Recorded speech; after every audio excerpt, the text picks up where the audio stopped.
4, 1, 1, 2, 3, 4, 1, 2, 1, 1, 1, 1, 1, 2, 3, 4. Sve drugo montiraj, samo ta opušti go. 1, 2, 3, 4. Ти трябва да слушаш, айде. Дали ме слушаш на YouTube? Дали ме слушаш на YouTube? Дали ме слушаш на Facebook? Дали ме слушаш на YouTube? 1, 2, 3, 4.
Good morning. Good morning. Hello. Dear Prime Minister Kovačevski, dear Prime Minister Kurti, who will join us in a minute, dear Mr. Csignuri, dear Ms. Ann Linde, dear Mr. Schulz, distinguished representatives, colleagues, partners, and friends. It is my sincere pleasure now to welcome you officially here to the second edition of the Socio-Ecological Forum. We call it a forum because this should be the marketplace of ideas and initiatives on how to tackle climate change in a manner that puts the citizens of our respective countries in front of center. However, it is hard to understate how much the geopolitical environment on the European continent has changed in these past months, for the worse, since we last met here in September 21. We are now 9 months into the Russian war of aggression against Ukraine. And although that we're not directly involved in the suffering, atrocities, and inhumanity of this war affects us all. During these past months, governments all over Europe have rushed to secure energy supplies for the upcoming winter, if not to provide for affordable energy for their citizens to avoid all-out disaster for the upcoming weeks and months. Of course, every new coal mine that has now to be opened or reopened is a setback. Political prudence and pragmatism dictates these measures, but let us not give in to any illusions. These are setbacks. When reflecting on this, if you allow, I would like to share 3 assertions with you this morning to orientate our discussion for today. First, the need for social ecological transformation hasn't diminished, but the security dimension of it has increased its urgency. This year clearly showed that dependency on fossil energy sources is a vulnerability. Those societies that have progressed further on renewables are more resilient and can provide for its citizens more reliably. Second, we need a plan on how we address climate change in a socially just manner in these times of crisis, here in the region as everywhere else in the world. Let me be clear, I don't envy anyone right now in the executive branch of government during this, what Antonio Gramsci called this interregnum. Because in this hectic day-to-day business, maybe the appetite for anything that exceeds a 3-month time frame is very little. But for us, as the Friedrich Ebert Foundation, political programs are essential. Because in this constant mode of day-to-day decision-making, so we do not lose track of where we want to go, of our goals. The idea of social democracy has always been linked to a better tomorrow. So the question is that we want to ask ourselves today is, how can we build a future for the many, not the few? This forum should serve here as an accelerator for these kind of discussions. So how to create a better tomorrow grounded in the citizens' needs of today. I sincerely hope that last night's reception and today's program will aid you in this task. Third and last, big questions, big agenda, where to start? Much like last year, we want to put an emphasis on local initiatives and active citizenships. We added to our foundation's motto, democracy needs democrats, energy needs democratization. If or when we get this right, the social ecological transformation will make our societies more sustainable, more resilient, but also more democratic. I'm glad that we can hear today from some examples from the region, but also from my home country, Germany, that hopefully we can learn from. By bringing together the different perspectives, both from leaders from the European Union, the national leaders, party leadership, community leaders, party youth, and civil societies, this forum should serve as an accelerator how we can support each other in this just transition. When working with our partner organizations, I hear a lot of great ideas and experiments for innovation, short, democracy in action. So coming back to the question where to start, instead of devising the great schemes and master plans, maybe we should just go to our communities and start with a simple question: what do you need? And work our way upwards from there. If you allow, finally, I would offer right from the start a few words of gratitude.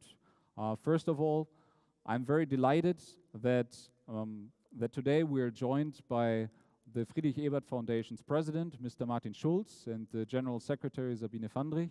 Thank you very much for joining our discussion here today. It means a lot, and thank you for coming to Skopje. Likewise, I'm particularly happy that we're joined today by the Social Democrats and party leadership from North Macedonia, Albania, Bosnia-Herzegovina, Bulgaria, Croatia, Greece, Kosovo, Montenegro, Serbia, Slovenia, and Sweden. This, of course, would not have been possible without our partners from Olof Palme and Progress Institute, from whom you will hear just in a minute. We are kindred spirits in our firm conviction that social democrats need to work together in the region and beyond to develop these progressive policies for the social ecological transformation. So let us carry this spirit throughout the day, and I wish you all an enjoyable, animating, and rewarding forum. Thank you.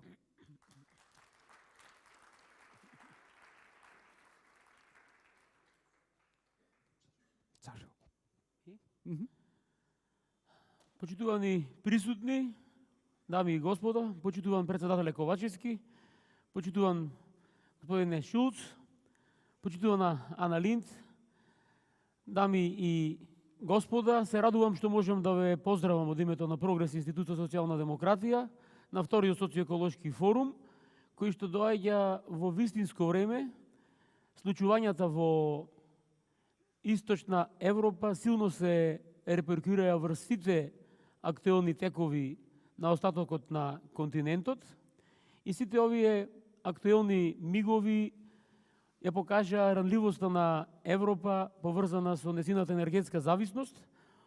Секако дека од сето тоа не е имун ниту регионот и овој социјеколошки форум е реализиран на вистина исклучителен начин и момент, бидејќи на исто место ќе бидат собрани сите активни чинители поврзани со актуелните проблеми. Тука се политичарите, тука се медиумите, граѓанските организации и експертите за да проговорат и да најдат решенија за проблемите со кои што се соочуваме. Ранливоста на Европа и незината зависност од енергијата ни покажа дека енергетската транзиција кон обновливи извори на енергија ќе мора да одиме со позабрзани чекори и тоа е процес што не смее да запре. Од тој аспект сметам дека и очекувам дека овој социјеколошки форум ќе понуди низа решенија кои што ќе можеме да ги понудиме и на јавноста и на своите држави, бидејќи ова е време кога ни се потребни вистински и храбри одлуки, вистинско и храбро лидерство. Јас сум убеден дека тоа го имаме и ќе го имаме. Посакувам успешен тек на социјеколошкиот форум, успешна работа и убеден сум дека ќе дадеме максимален придонес за сето она што го имаме како актуелен миг. Ви благодарам.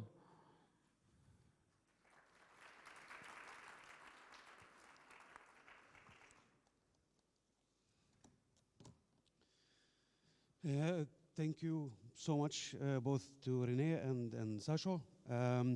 And of course, welcome to all of you.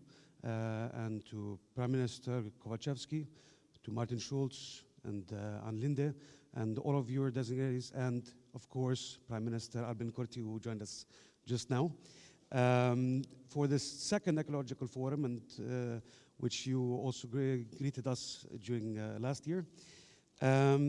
And of course, this is a conference of great importance, covering a topic of socio-ecological transformation, which comes at an age and time where climate change is a reality. We cannot deny it anymore. And unfortunately, we have people around the world that are denying this, and we cannot accept this anymore. And in this day and age, of course, we progressives have to come together to ensure the change and this socio-ecological transformation, and also ensure that we make sure a just transition is kept within that transformation, that we take care of all our citizens in this transformation, of course.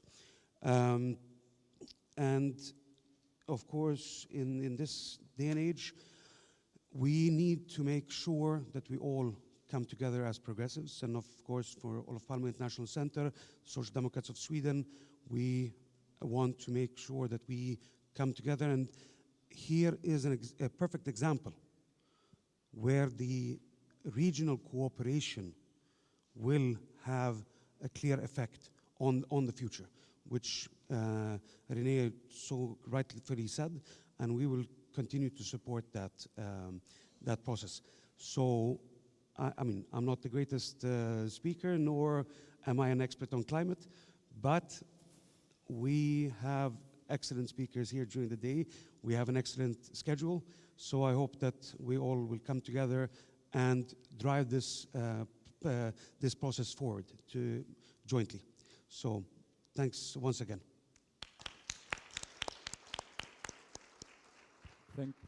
Thank you very much, Jonas, and thank you very much, Sashu. May I now ask Biana, the moderator for the first session, onto the stage, and she will introduce our guests for the first high-level panel. Thank you.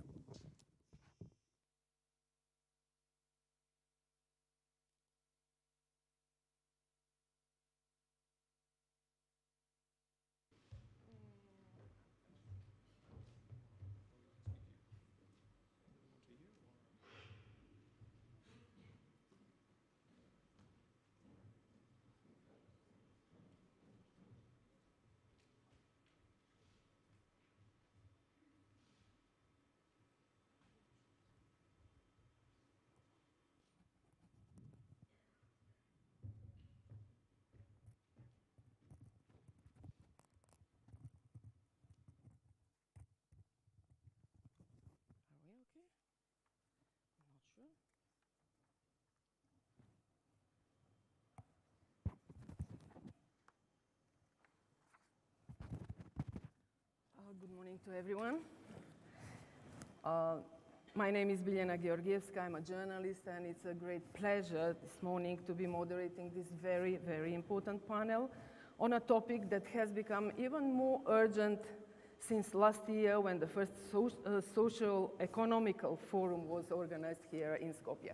I would like to invite at the stage our guest for the first panel, Mr. Martin Schulz, the ex-president of the European Parliament and the chairman of the Friedrich Ebert Foundation, please.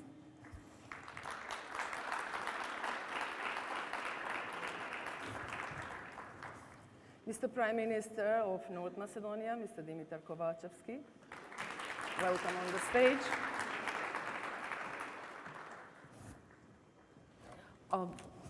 The protocol will help us who is sitting where. Okay. Yes, your names are behind you.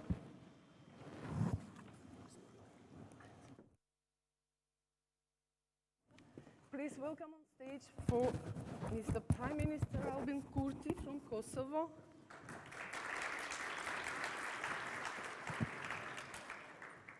Ms. Ann Linde, please welcome on stage, former Foreign Minister of Sweden. And with us this morning is Mr. Damian Gjikneru, sorry for my pronunciation, the representative of the Social Party from Albania. I would like to ask the Professor Kristina Spasevska, please. I can't see her. She will open our panel this morning. A professor at the university in Skopje, Kirill and Methodius. Welcome, please. It's okay? Yes. Honorable guests, I can start, yes? Yes, of course. Okay. Honorable guests, distinguished panelists, first of all, I would like to express my gratitude that I'm invited here on this very prominent event, especially to the organizers, three organizations, but especially to Friedrich Ebert Foundation in Skopje that invited me to participate here. Today, my duty is to share my opinion what must be done to have a truly socially just energy transition of our society. As a professor, usually we like to speak 45 minutes, but I will follow the example of Martin Schulz yesterday, and I will have only few minute speech, and it will be a tough work for me. As a professor, I will start with very general definition of sociality just transition, which means bringing together all actors who can contribute to fair regional redevelopment: industry, public administration, government, civil society, and others sharing this goal. All of them should join forces to work together in order to find the best way for their regions and communities and create a good quality jobs. This model can be used for energy transformation from fossil fuel to renewables. In the last 10 years, the world energy transition agenda became prominent, with development of variety of new technologies for energy production and decreasing the price of photovoltaics. Despite that, greenhouse pollution was evident many years before. One of the 6 European priorities is Green Deal with very serious energy and climate targets for decarbonizing of energy system while at the same time increasing energy security and stability in the integrated energy market. European countries need to establish own 10 years national energy and climate plan in 5 areas: increasing energy efficiency, exploitation of renewable energy, reduction of greenhouse gas emissions, better interconnection, and supporting research and innovation. The actions that should be undertaken in 5 areas must be aimed to implementation of new technologies for energy production and storage, digitalization of all sectors, and education. Having in mind last year, before Ukrainian crisis, there is several technologies making significant impact and drive energy market transformation. Annual solar installations have grown over 30%. There is high expectation from some types of new PV concepts, like thin films, bifacial, and half-cut cells. The growth of floating solar power plants and agro-photovoltaics with dual use of land for both electricity generation and agriculture help to avoid the usual land energy debate. At the same time, the installation of small rooftop PV systems and dispersed generation of energy require smarter grid and usage of artificial intelligence solution. We are committed to achieve just energy transformation. Certain action should be taken, which be enabled for PVs or thermal collector to be installed on almost every building in our countries. Wind turbine continues to grow. There is a recognition that offshore wind is a good transition opportunity for the oil and gas industry.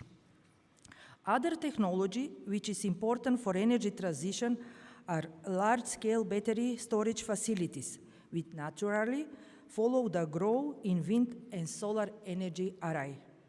The hydrogen industry has gone through many cycles of popularity, but now it seems as a crucial way to accelerate the decarbonization efforts, particularly for sectors where electrification is not viable, such as heavy industry, chemicals, and transportation. Having serious green hydrogen plan and the recent success of photovoltaics, wind, batteries, and electric vehicle adoption proves that we are ready for next step in energy transformation. In 2021, there was an enormous amount of innovation and investment in energy sector. The prominent areas involve decreasing system costs and managing of produced energy. All emerging technologies can be implemented rapidly if the educational system is ready in short cycles to follow them. In traditional way of class-oriented lectures should be quickly changed in problem-oriented education with stress on teamwork. For the new students, it is important to obtain enough basic knowledge to work of next technologies, which did not exist during their formal education. For present engineers, technicians, and blue-collar workers in traditional fossil fuel energy sector, there is a need for micro-trainings to prepare them for shift in new technologies. This is the way to achieve a social, just transition where all people working in energy sector are well educated and enabled to be competitive in the labor market. There are still challenges during implementation of new technologies, which are almost fully automated and require significant finances and less human resources. How the employees in the existing energy sector keep their jobs in energy transition process? Some of them should be trained to work in next generation energy facilities, but some of them will have to be requalified to find other job. There are important elements that should be taken into account in national or global strategies for energy transformation. In order to have socially just energy transition of our society, it's necessary to be aware that instead of focusing only on investments for establishing new facilities, there should be attention on financial support for workers' training as well. Furthermore, some of the current energy plants, especially coal-dependent, usually have a regional distribution connected with fuel deposits. During their transformation and the possible closure, it is important that new industries are seated in the same regions that will take over the excess of labor force. The dilemma remains whether the national strategies and action plans are following the same path, taking into account the diverse capacities of our countries. We are aware that Germany removed nuclear energy to focus on green instead and succeed in that. But which small developing countries like mine that are energy dependent can equally follow the global recommendation, bringing in mind that in energy sector, the most important is to have an integrated energy market that will enable energy security and stability for all. Or should 10 years national strategies be rearranged now after beginning of Ukrainian conflict, which produced economic and energy crisis? I hope that some of these challenges will be addressed by my eminent panelists in the discussion that follow. Thank you. Thank you, Professor Spasevska, for your introduction. We'll proceed here on stage. Almost 9 months since the beginning of the Russian aggression in Ukraine, the continent struggles to cope with all the consequences of the war. Energy crisis, inflation, insecurity, the possible upcoming recession, fear of even more severe poverty for some communities in part of Europe, especially in our region.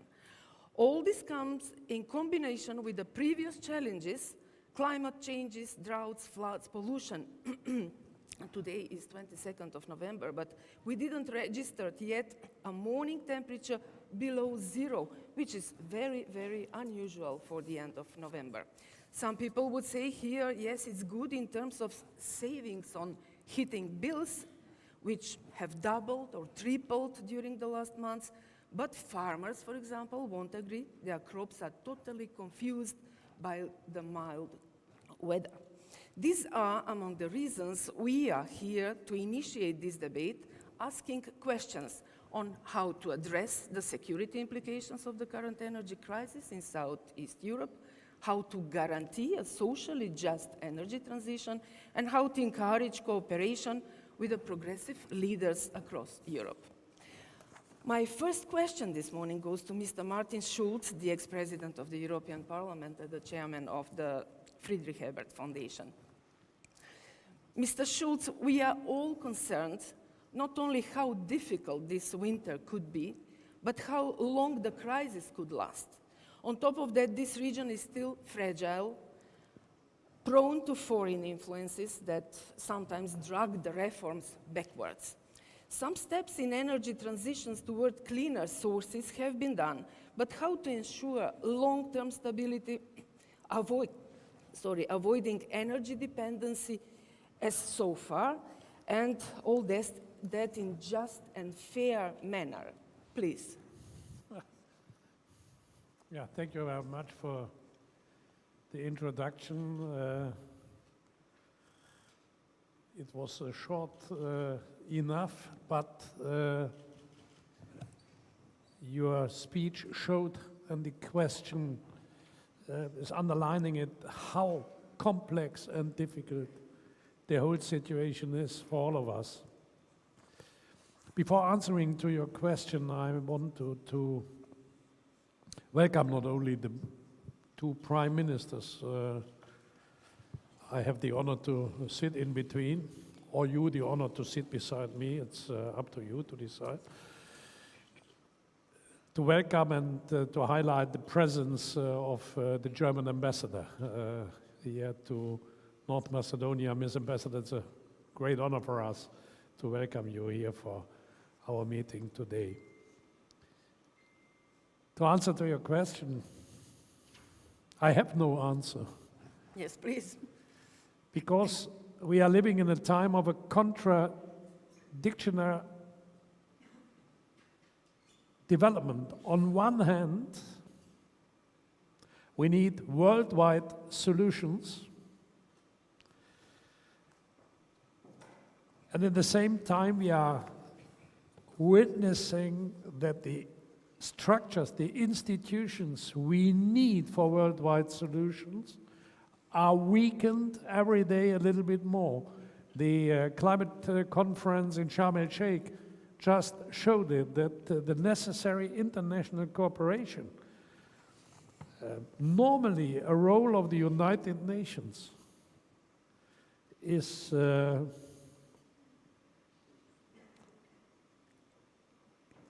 threatened,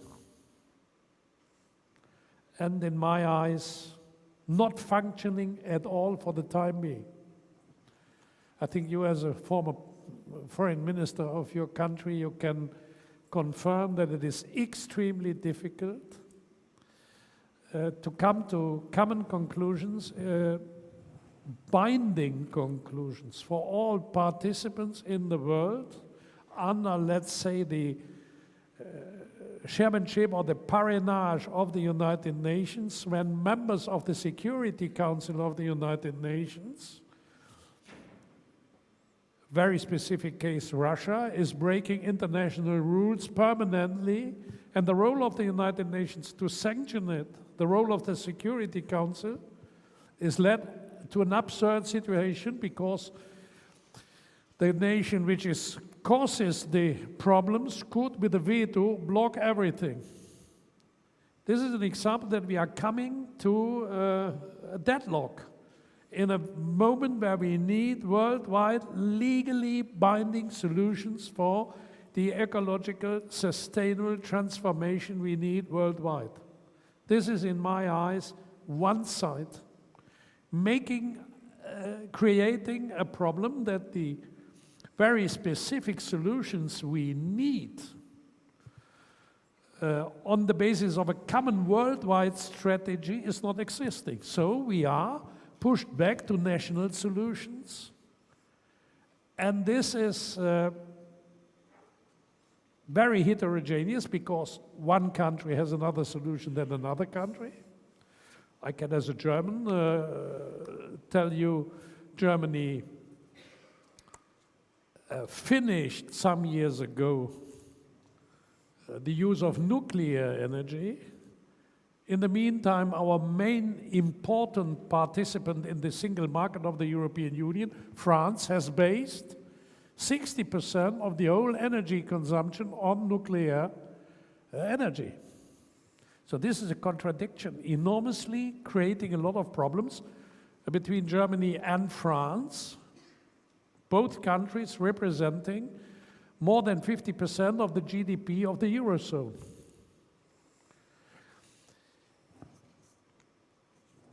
And in addition to it, and this is the other side of the coin, we must invest whatever is necessary in this social ecological transformation.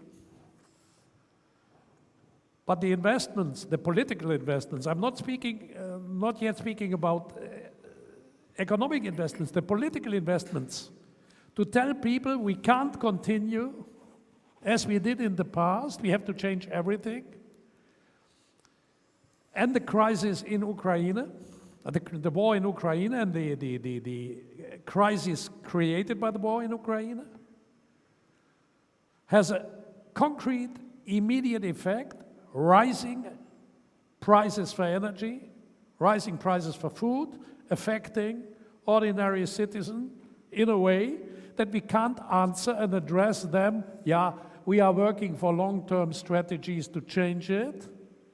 They are asking us, how can I survive if my bill for energy is doubled from one day to another? So the problem, the contradiction is worldwide long-term strategy on one hand, I tried to describe some of them, and short-term answers, necessary answers to tackle the challenges for our voters, especially for us, progressives, left-wing parties, to tackle the challenges for our voters, to survive with their family from one day to the next day.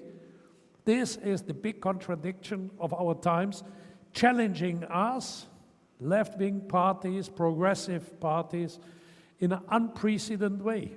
I never witnessed such a situation.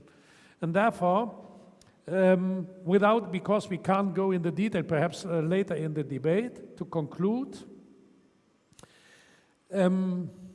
rich people can buy everything, also energy, if energy becomes more expensive.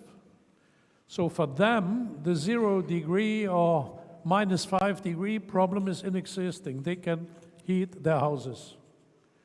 Ordinary citizens, unemployed people, young people, students, pensioners with very low salaries can't do it.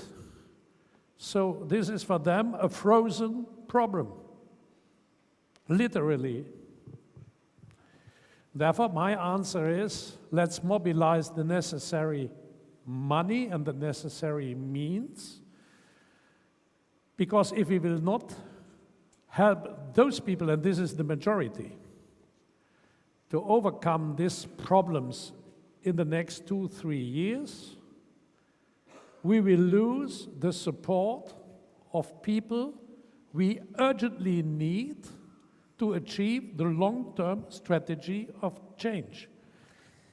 Mr. Schulz, I know that there are some funds and strategies in the EU to help the EU member states in these terms.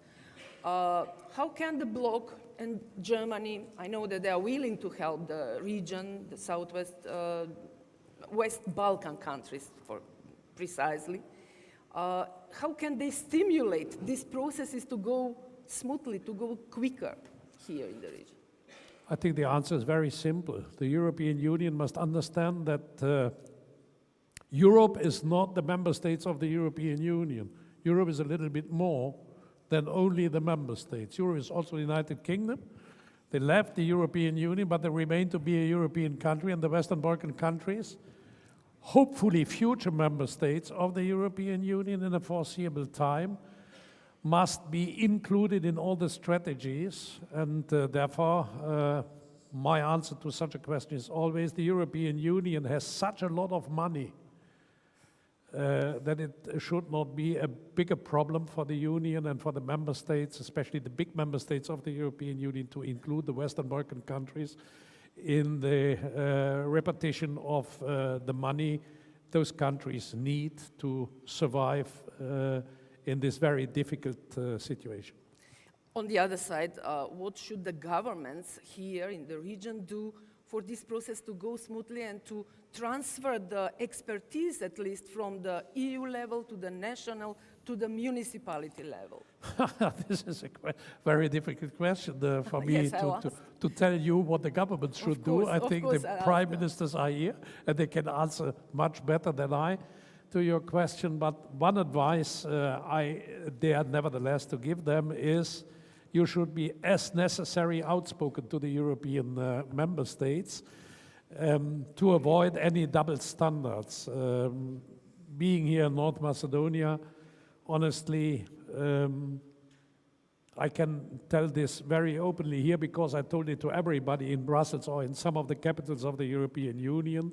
A country which has fulfilled all the criteria, for example, before the Prespa agreement, the conditions the European Union put on the table, fulfilled, the agreement endorsed with a referendum in both countries, Greece leaving up the veto for opening the chapters of the accession negotiation, and then a veto coming from France. This should not be repeated on no political level, even also not on the level of support for the transformation and energy crisis in which we are living. Thank you very much. Mr. Kovacevski, it is a fact that phasing out of coal mining and use of fossil fuels for electricity production in North Macedonia will go slower than it was previously planned, according to the climate deals. Hopefully the process won't be derailed. What are the measures taken by the government to ensure that the transition will be just and effective, and that everyone will benefit from the change, which is at the core of the idea of social democracy, at least? Well, аз ќе зборувам на македонски.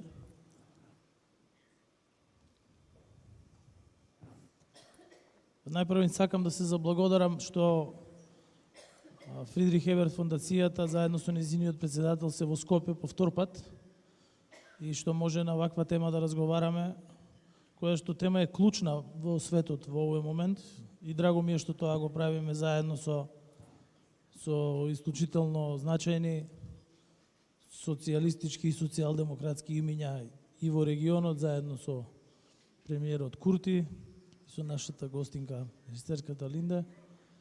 И сакам да ја поздравам и новата подпредседателка на партијата на европски социјалисти Радмила Шекеринска, бидејќи тоа е навистина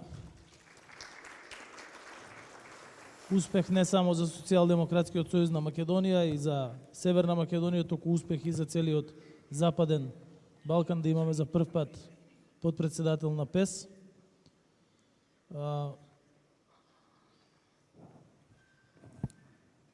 Поранешниот председател на Европскиот парламент Шулц ги постави основите во тоа што го кажа. На мене ми имаат подготвено говор моите колеги, ама говорот е практично подготвено тоа што јас го правам секој ден. И затоа ќе сакам најпластично да ви објаснам како изгледа таа социјално-еколошка транзиција во услови на растешка инфлација, во услови на недостаток на енергенси и во услови на работа со капацитети кои што се изградени во времето на социјалистичка Југославија. Практично најголемиот удар врз дисбалансот на пазарот на електрична енергија дојде после војната која што Русија ја направи во Украина, при што дојде до недостаток на енергенси во Европа. И тоа пред се гасот, од кој зависеше и цената на електричната енергија, меѓутоа и снабдувањето со електрична енергија. И од еден пазар на електрична енергија, кој што пазар долги години беше пазар на купувачи, каде што купувачите практично кажуваа колку количини им треба и тие определуваат цената на електричната енергија, сега се наоѓаме во пазар на продавачи, бидејќи има недостаток на електрична енергија и тие определуваат цената, нормално на берза, и колку количини и каде ќе бидат испорачани. Во такви услови, она што треба да се направи според мене, треба да се базира на ти принципи, а тоа е соработка, инвестиции и солидарност. И мислам дека и господинот Шулц зборуваше токму за тоа. Ако погледнеме регионот регионот помина еден период на долга транзиција од бившиот југословенски систем, меѓутоа и од бившиот социјалистички систем на Варшавскиот договор, бидејќи државите или беа дел од Југославија или беа дел од Варшавскиот договор. Албанија дури беше и поспецифичен случај на изолирана држава, нешто повеќе како Северна Кореја во тоа време на тие 45 години, што ги става исто така во многу тешка ситуација. И сите земји, освен Босна и Хрватска, се увозно зависни на електрична енергија, и тоа некаде од 17% на годишно ниво до 73% на годишно ниво. Второ, сите произведуваат електрична енергија од стари капацитети, кои што капацитети се на лигнит, што значи дека тука за екологија не можеме да зборуваме, и што единствен пристап до газ има до руски газ. И тоа се сите проблеми кои што ги имаме на маса. Од друга страна, мора да се обезбеди електрична енергија за функционирање на економијата, за функционирање на граѓаните. Таа да биде по цена која што може да ја поднесат и граѓаните и економијата, бидејќи ако имате цена која не може да ја поднесат, нема да може да ги платат своите сметки. Неплатени сметки значат во исто време неликвидност на електроенергетскиот систем и недостаток на електрична енергија. И третата работа, во услови на криза секогаш е добро да се инвестира и да се искористи како можност за трансформација. Тоа се основите на кои се градат политиките, јас би рекол, на сите држави во овој регион и не само на другите, и не само на една држава на Северна Македонија. Вие спомнавте експертиза од Европската Унија. Кога ќе погледнете стапката на инфлација во Европската Унија, стапката на инфлација во регионот иста е. Кога ќе погледнете недостаток на електрична енергија во Европската Унија и тука исти се. Кога ќе погледнете цена на електрична енергија во Европската Унија и во регионов исти се, тоа значи дека и да ни дадат експертиза, не знам што би се променило. Но она што треба да го правиме сите заедно, и тоа го потврди оваа Европска комисија, за разлика од претходната Европска комисија, посебно председателката Урсула фон дер Лејен, дека може да се обезбеди соработка помеѓу Европската Унија и земјите од Западен Балкан. И таа е клучна во вклучувањето на земјите од Западен Балкан во заедничкиот пазар за снабдување со газ и енергенси и во пакетот помош, кој што не беше наменет само за земјите на Европската Унија, туку беше наменет за земјите од Западен Балкан. И кога зборувам за соработка, тогаш зборувам за таква соработка. И тоа е нешто за што мора да се одаде признание на Европската комисија и особено на председателката на Европската комисија. Таа соработка се однесува и во делот на инвестициите, бидејќи со војната во Украина има најмалку два парадокси.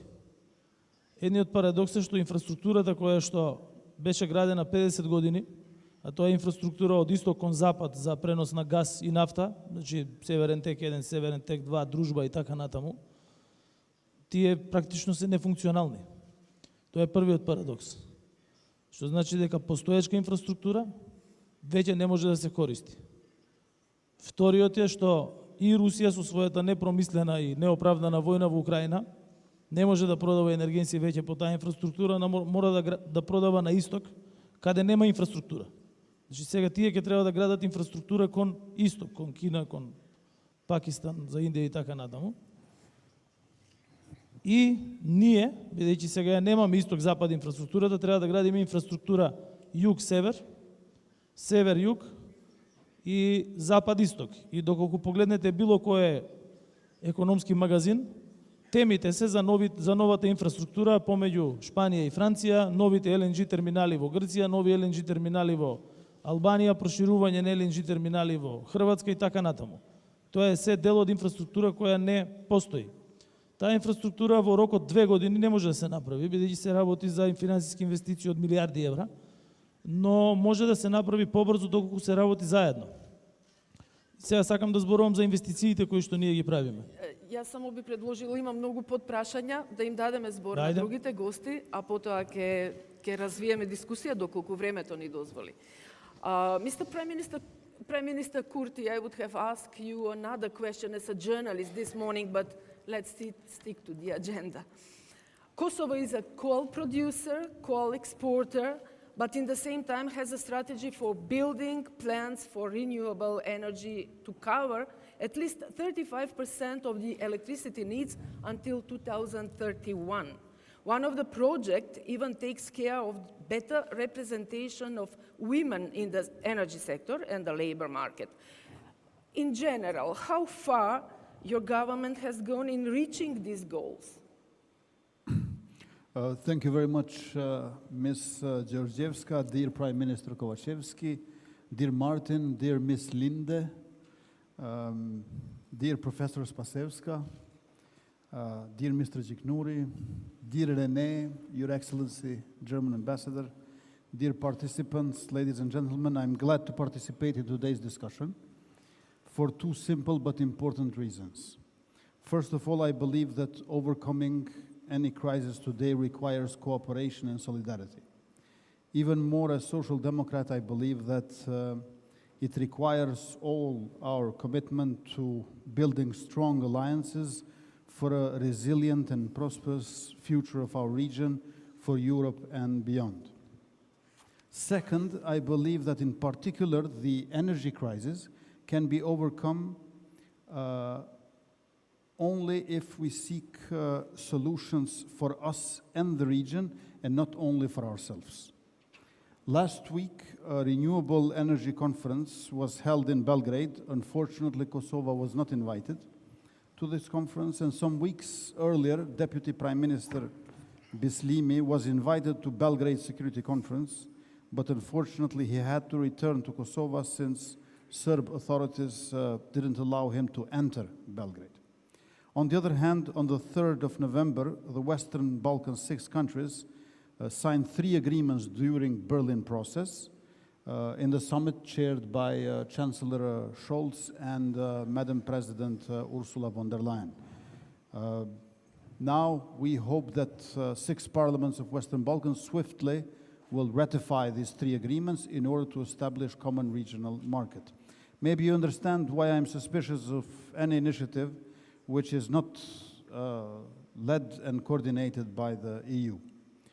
Kosovo, fortunately, doesn't depend on Russian gas. Our main problem is that we rely on our lignite-fired power plants for electricity production.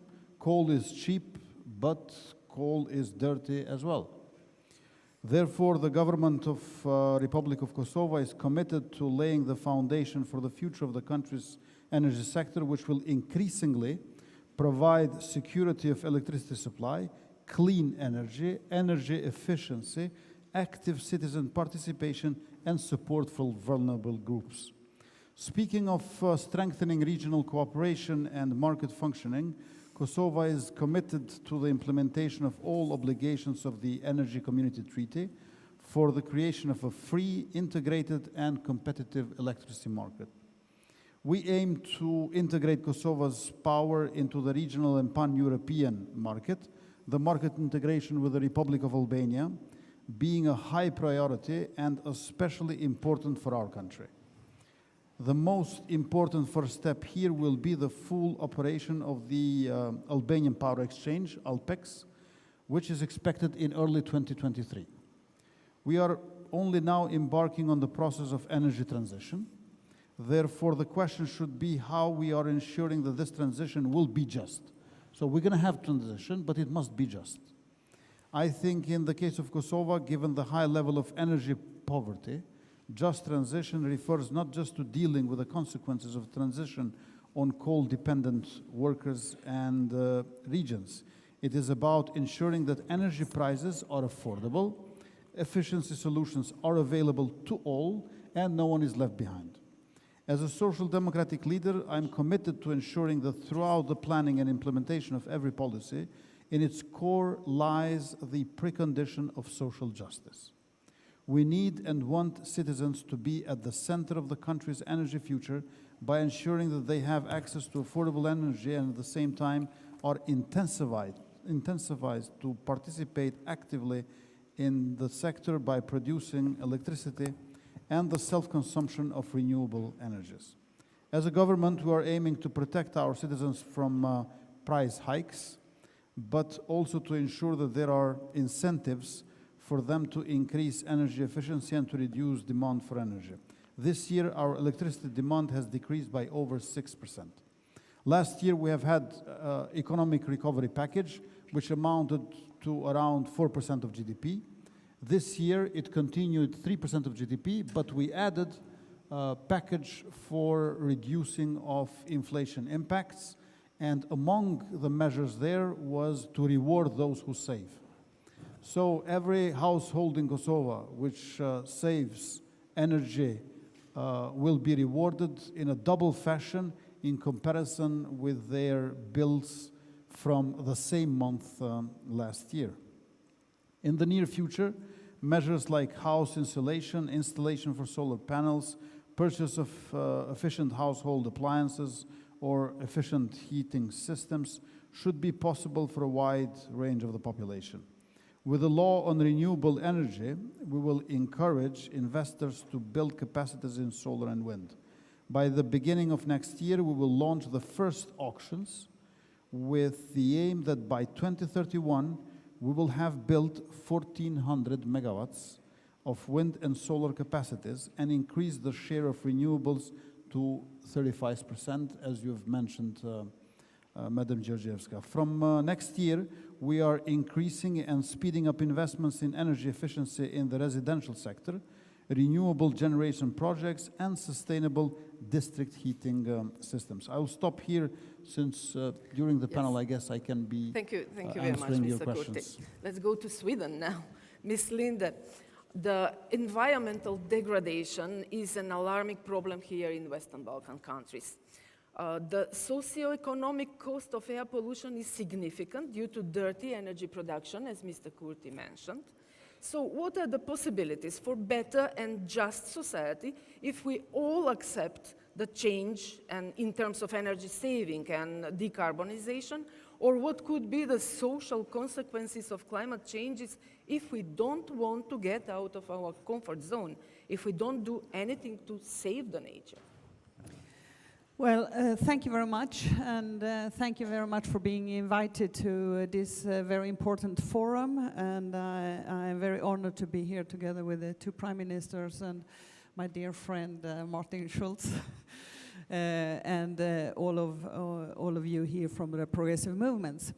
Let me first say that this issue of environment and security has been rising. Until we left government a month ago, I was minister for 6.5 years in trade, European affairs and foreign affairs. And for the whole time, this issue were rising. About a year ago, we invited all the EU ministers, the head of the European Energy Agency. And he told us very frankly, now listen, you foreign minister, you need to learn a lot more about energy because you don't know enough. And then he said, and the energy minister, they need to know much more about foreign policy because they don't take that into account. When we see what's happening, one of the last things I did as foreign minister was to handle the crisis where Nord Stream 1 and 2 pipes were actually blown up. And it's now clear it was explosions. And that was in our economical zone. And what this has implication, this is everybody can understand. So we must have a transition from the fossil dependency that we have to a fossil-free possibility to get rid of the dependency of Russian gas. But this is more to your question, the climate transition would only succeed if it has popular support. And that is important that we have a fair transition. And the social democratic climate policy must always include also a strategy for economic and social development where goals are not only climate transition but also gender equality and employment. The facts are clear, we all know them. If we don't change this, there will be a rise in temperature. We have to live in a world where everything is worse for all of us. We need to keep the 2-grade goal, preferably the 1.5 goal. We must follow the Paris Agreement. But these goals requires the full transformation of our society. Is energy system that needs to be changed to fossil-free energy. We must phase out coal and lignite, and that is a big part of the energy sources here in this region, in southeastern Europe. These sources, as well as hydropower, could be increasingly affected by the climate change and leading to interrupted electricity supply, to higher prices. It constitutes an important risk for such developments to energy poverty. It's a major challenge in parts of the southeastern Europe. It's up to 40% of the region's population may be unable to keep homes adequately warm, or to have it's because of insufficient isolation. There is a heavily reliance on individual coal and wood burning, and the inability to pay electricity bills. Just that Martin said, it's not hitting the rich, it's hitting our people. The climate transition might be the most important challenge that we have ahead of us, because a transition like that has social and economic consequences, and it will affect ordinary people. It will affect our party members, our trade union members, and some jobs will disappear. Other jobs will change. New ones will be added, and one of our family's most important issue is jobs. Work has always been basis for the well-being, for the growth, for the autonomy, for freedom. But in the long run, there is nothing that threatens your jobs more than ignoring the climate change, because there will be no jobs on a dead planet, easily said. So it's important that we, as a labor movement, push for the transition, because there is no turning back. But at the same time, we must then ensure that the transition guarantees people to continue to have a place in the labor market. They need to have good wages, they need to have good working conditions, and this means that the just transition is crucial when it comes to give people new skills. So to have a just transition for climate reasons, we need to have reskilling, we need to have upskilling, we need to have new education, and we need to do this together with the trade unions and together with the civil society. And therefore, the trade unions need to take this into all of their negotiations. And this might be tough, but I don't see any other way. They may need to ask what are the changes that we can make in our workplaces. How can we prevent the greenhouse emissions gases through technology development? And what skills do the workers in this workplace need to have? And then they has to be given that. It should not be for the individual. So I think that the progressive movement can be the most important force in reducing greenhouse emission and to have a just transition. But we need to do it in a just way, in a fair way, and not have the climate transition as a foe, as an enemy toward progressive growth and towards a better life, also for the working population. Thank you very much, Ms. Linde. Let's hear from Albania now. Mr. Gjiknuri, Albania is mostly dependent on hydropower for its electricity supply. In terms of decarbonization, it could be an advantage. It is an advantage, of course. But with climate change, it makes the country kind of vulnerable. What has been done in the last couple of years to develop solar or wind parks, plants, in terms of energy efficiency better insulation of the homes. How far has Albania reached? Thank you very much, and it's my great pleasure to address this audience, and I take opportunity to thank also the panelists, distinguished guests, Prime Ministers from North Macedonia, Kovačevski, Prime Minister from Kosovo, Mr. Kurti, dear Martin, and all these distinguished guests who had the floor before. I think they give a proper insight also from the perspective how they see the situation, but also raising up the common challenges we face when it comes to energy security and also the climate change. I mean, I happen to have experience in energy because I was leading the energy sector for almost 6 years in Albania. So I was a minister for energy, and I was a prime witness of challenges of the office and also the policies related to the energy security. And I want to touch 2-3 points also by answering what Albania is doing, which is not separated from what other countries are doing and what other countries have challenges. Of course, Albania depended only on one source, which was hydro. It was inherited from the socialist past. That's where the resources were, and that's where the government at that time invested as a kind of base load energy and supply for the country.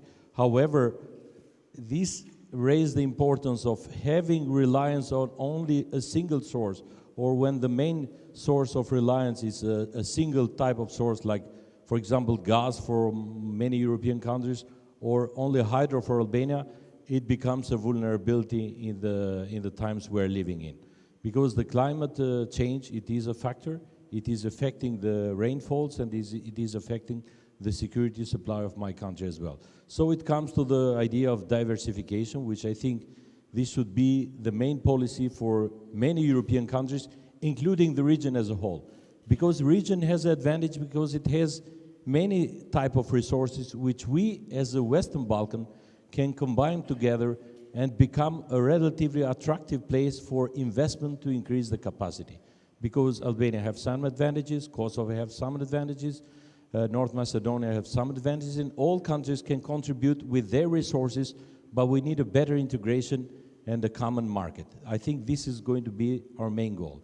But of course, the challenges we have in our times also brings into question market policy. And I will, as a Socialist Party now, as a Secretary General of the Socialist Party, I also want to touch the dimension of the social policy. Because there was an idea also in the European Union for many years that market will solve everything. And the idea was that if you liberalize market, if you liberalize infrastructure, you just invest in there, and the reliance will be there, and supply and security will be there. But as the war in Ukraine has shown, many of these liberalization policies, like the market will solve everything, actually came to halt. And we came to a point that the many European countries, including the German government, because of the security of supply, they nationalized the assets of energy, which never thought in the past. Nobody thought that it will come a time in the European Union that the government will intervene with seizing and buying assets which belongs to the private market. So that's a ringing bell, which means that the energy cannot be treated as any other good and left to the hands of the market. I think it has to be the main aim of European policy or any government policy, but I think European and also the wider cooperation, because energy cannot be treated separately. It cannot be solved by one country. As Martin said very rightly so, if one country doing something in order to keep its energy market stable and prices stable, it will create a problem for another country. So we need an organized approach. And I think also the latest summit, which was held for the climate, and the goals were set there, which are very noble goals, has to be supported by proper action.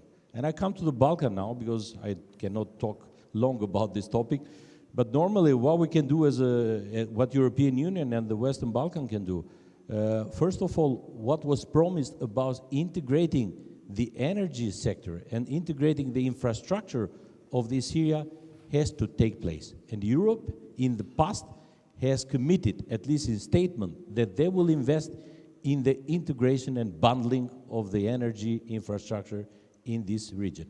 Without that, this is going to be a challenge for each of the small countries which is sitting here, and I think a global and common approach is very important here. And the second, the social dimension, as I said, we cannot treat energy left to the market, and when it's a crisis, we transfer the burden to the poor or to the people. I think government must play a role. Albania has played a role on that. We maintained the prices for the household in a stable way, of course, at the cost of our public budget, but I think was necessary because at the end, stability and democracy is at stake here. If energy prices will hit very hardly or become a main factor for the inflation, and many people have no real means to supply that becomes a crisis for democracy. Stability is very important. Economic growth is very important, but without stability, we will not have anything. And one more thing, I'll conclude in here, also as a global view. When it comes to climate change and the energy transition, because this is a key topic here, we also have to think as societies what we can change in our way of living. Because we cannot sustain the carbon emission of the 19th century with the living standards of the 21st century or the economic spending at the... So this is a big question mark. Maybe it's too philosophical, but always it comes with a philosophical question or a question which we have to address. We have to change our lifestyle. Societies must change to understand that if we want to have the 19th century climate standards, we have to adapt to the way we are living. I think we can live with less, and I think Nordic countries, at least the good examples of social democracy in Europe, there are many other countries, but I want to put it that you can live with less, but have a good life, but in the meantime, contribute a lot to the environment by living with less. So this is my final point, and I will conclude here. Thank you very much. Thank you very much, Mr. Gjiknuri. Now I would like to ask the members of the audience to ask questions to our guests here on stage. There should be a microphone somewhere to circulate. In the meantime, I would like to ask the Professor Spaseska and Ms. Linde were talking about preparedness on the labor market for the new challenges, for the transitions. Mr. Kovačevski, are there any plans for training or retraining the people who at the moment are involved in the dirty energy production to catch up with the new technologies in the future? For example, Macedonia has started with photovoltaics centrals. Investments are announced for wind parks as well. Well, first of all, прво Македонија е првата земја која што почна со трансформација на производство на електрична енергија од старите централи на лигнит на фотоволтаични централи. И прв таков проект се наоѓа во Осломе, каде на наоѓалиштата на старите наоѓалишта на Јаглен, ја имаме првата фотоволтаична централа од 10 мегавати веќе пуштена во употреба. Веќе се работи и на втората, а со јавно-приватно партнерство веќе се договорени две фотоволтаични централи од по 50 мегавати, што значи дека една лигнитна централа од 120 мегавати ќе биде заменета со лигнитна централа, со фотоволтаична централа од 120 мегавати. Одлично е прашањето, бидејќи не смееме да дозволиме како во времето на транзицијата во 90-тите години луѓето да остануваат без работа, бидејќи тогаш јас и тогаш сум зборувал и сега, таа транзиција беше направена комплетно без концепт и затоа огромен број на работници во државата останаа без своите работни места. Тоа во овој случај нема да биде дозволено, бидејќи работниците ќе бидат тренирани и ќе работат на новите централи кои што ќе се градат. Исто така, по пат на јавно-приватно партнерство ќе бидат изградени, ќе бидат пуштени во употреба до 2023 година 130 мегавати на фотоволтаични централи. Во Источна Македонија веќе се инсталираат, односно се монтираат 25 мегавати ветерна централа. Дополнително во текот на изминатиот месец беше пуштена најголемата фотоволтаична централа во државата од 17 мегавати од страна на странски инвеститор, словенечки инвеститор. И куриозитет е што таа централа од 17 мегавати е поголема од било која централа во Словенија. Што значи дека секој инвеститор кој добро размислил знае дека подобро е да направите фотоволтаична централа во Македонија која што има 280 сончеви денови со температура и движење на ветер кој овозможува најголема ефикасност на централите отколку да ги направите на друго место. Дополнително, утопија е ако некој мисли дека лигнитните централи во текот на наредните години ќе бидат затворени. Секој што ќе го каже тоа, мислам дека прави грешка во старт, со оглед на недостатокот на електрична енергија кој што го има во Европа, особено на базна електрична енергија, бидејќи да не заборавиме, фотоволтаиците и ветерот не обезбедуваат базна енергија, туку обезбедуваат пикова енергија. Дополнително, по прв пат имаме понуда за изградба на хидроелектраната Чебрен, која треба да биде најголем производствен капацитет од тој тип во регионот и да обезбедува балансирање не само за македонскиот електроенергетски систем, туку и за регионалниот. Се надевам дека таа евалуација на тендерската документација ќе заврши позитивно и конечно ќе може да се потпише договор. И владата веќе разговара со инвеститори со одреnomиран карактер. Тоа се три големи инвеститори, едниот од Германија, ВПД, вториот АКУО од Франција и третиот Митилинеос од Грција. ВПД е во преговори за изградба на 400 мегаватна ветерна централа во североисточниот дел на Македонија. Потоа АКУО за изградба на фотоволтаична централа исто така од 400 мегавати во Штипскиот регион и Митилинеос за изградба на когенеративна гасна централа во Скопје, кои што ќе треба да дадат дополнителна електрична енергија за државата. Со тоа би порачал исто така на сите оние кои што се вработени на своите работни места и во Рек, Битола и во Ослом и така натаму, дека воопшто не треба да стравуваат за своите работни места, бидејќи прво овие електроенергетски капацитети ќе продолжат со работа на среден рок, бидејќи кога водите влада, вие можете да сметате на и мора да работите на инвестиции во нови извори на енергија, меѓутоа не смеете да бидете авантуристи, државата да ја оставите без електрична енергија. Затоа и дополнително што тие ќе бидат тренирани за работа на новите централи кои што ќе се градат како во Рек Осломе, така и во Рек Битола.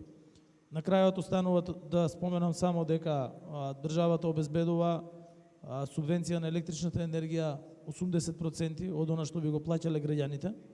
Истото се однесува на 72.000 компании кои што работат на регулираниот пазар и кои исто така добиваат субвенционирана електрична енергија, се со цел да се заштити животниот стандард и работните места на граѓаните. И како влада обезбедивме и директна финансиска помош за компаниите и за граѓаните со два пакета антикризни мерки од 760 милиони евра, со оглед на тоа дека ги поддржавме најранливите категории во општеството, примањата на најниските пензионери, на пензионерите со најниски примања, најранливите категории на граѓани. Ја зголемивме минималната плата на 18.000 денари, ги зголемивме пензиите за 10% и дополнителни 6 идната година. Јас сметам дека тоа се социјалдемократски политики кои мора да бидат применети во вакво време. И ќе повторам уште еднаш и со тоа ќе завршам. Ова не е време на изобилие, ова е време на солидарност. Ви благодарам. Thank you very much. I suppose this is also an important issue for Kosovo and Albania as well, how to care about workers who currently are involved in the production of so-called dirty energy, to be prepared for the change to work with renewables. Mr. Kurti, please. Thank you very much. First of all, we have inaugurated last winter wind park together with Madam Foreign Minister Annalena Baerbock, 27 turbines, 105 megawatts altogether.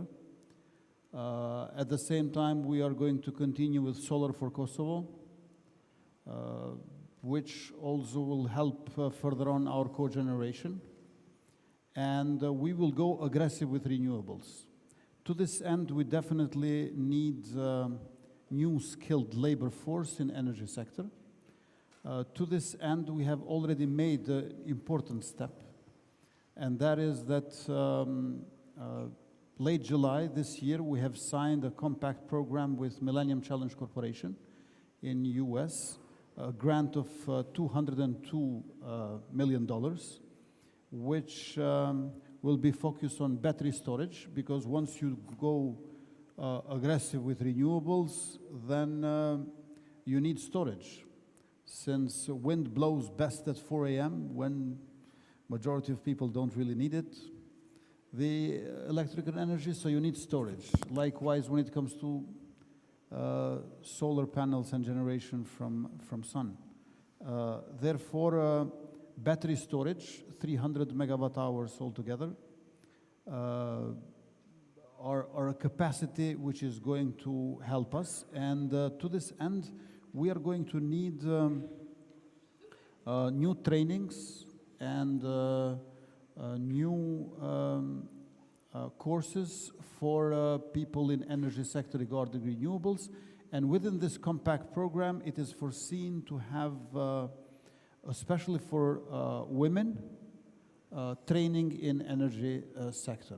I believe that throughout next years, also in the curricula of our universities and faculties and high schools and professional education, we are going to need more emphasis on programs for energy. And on the other hand, it is not that we are going to have abundance on the labor force when it comes to thermal power plants.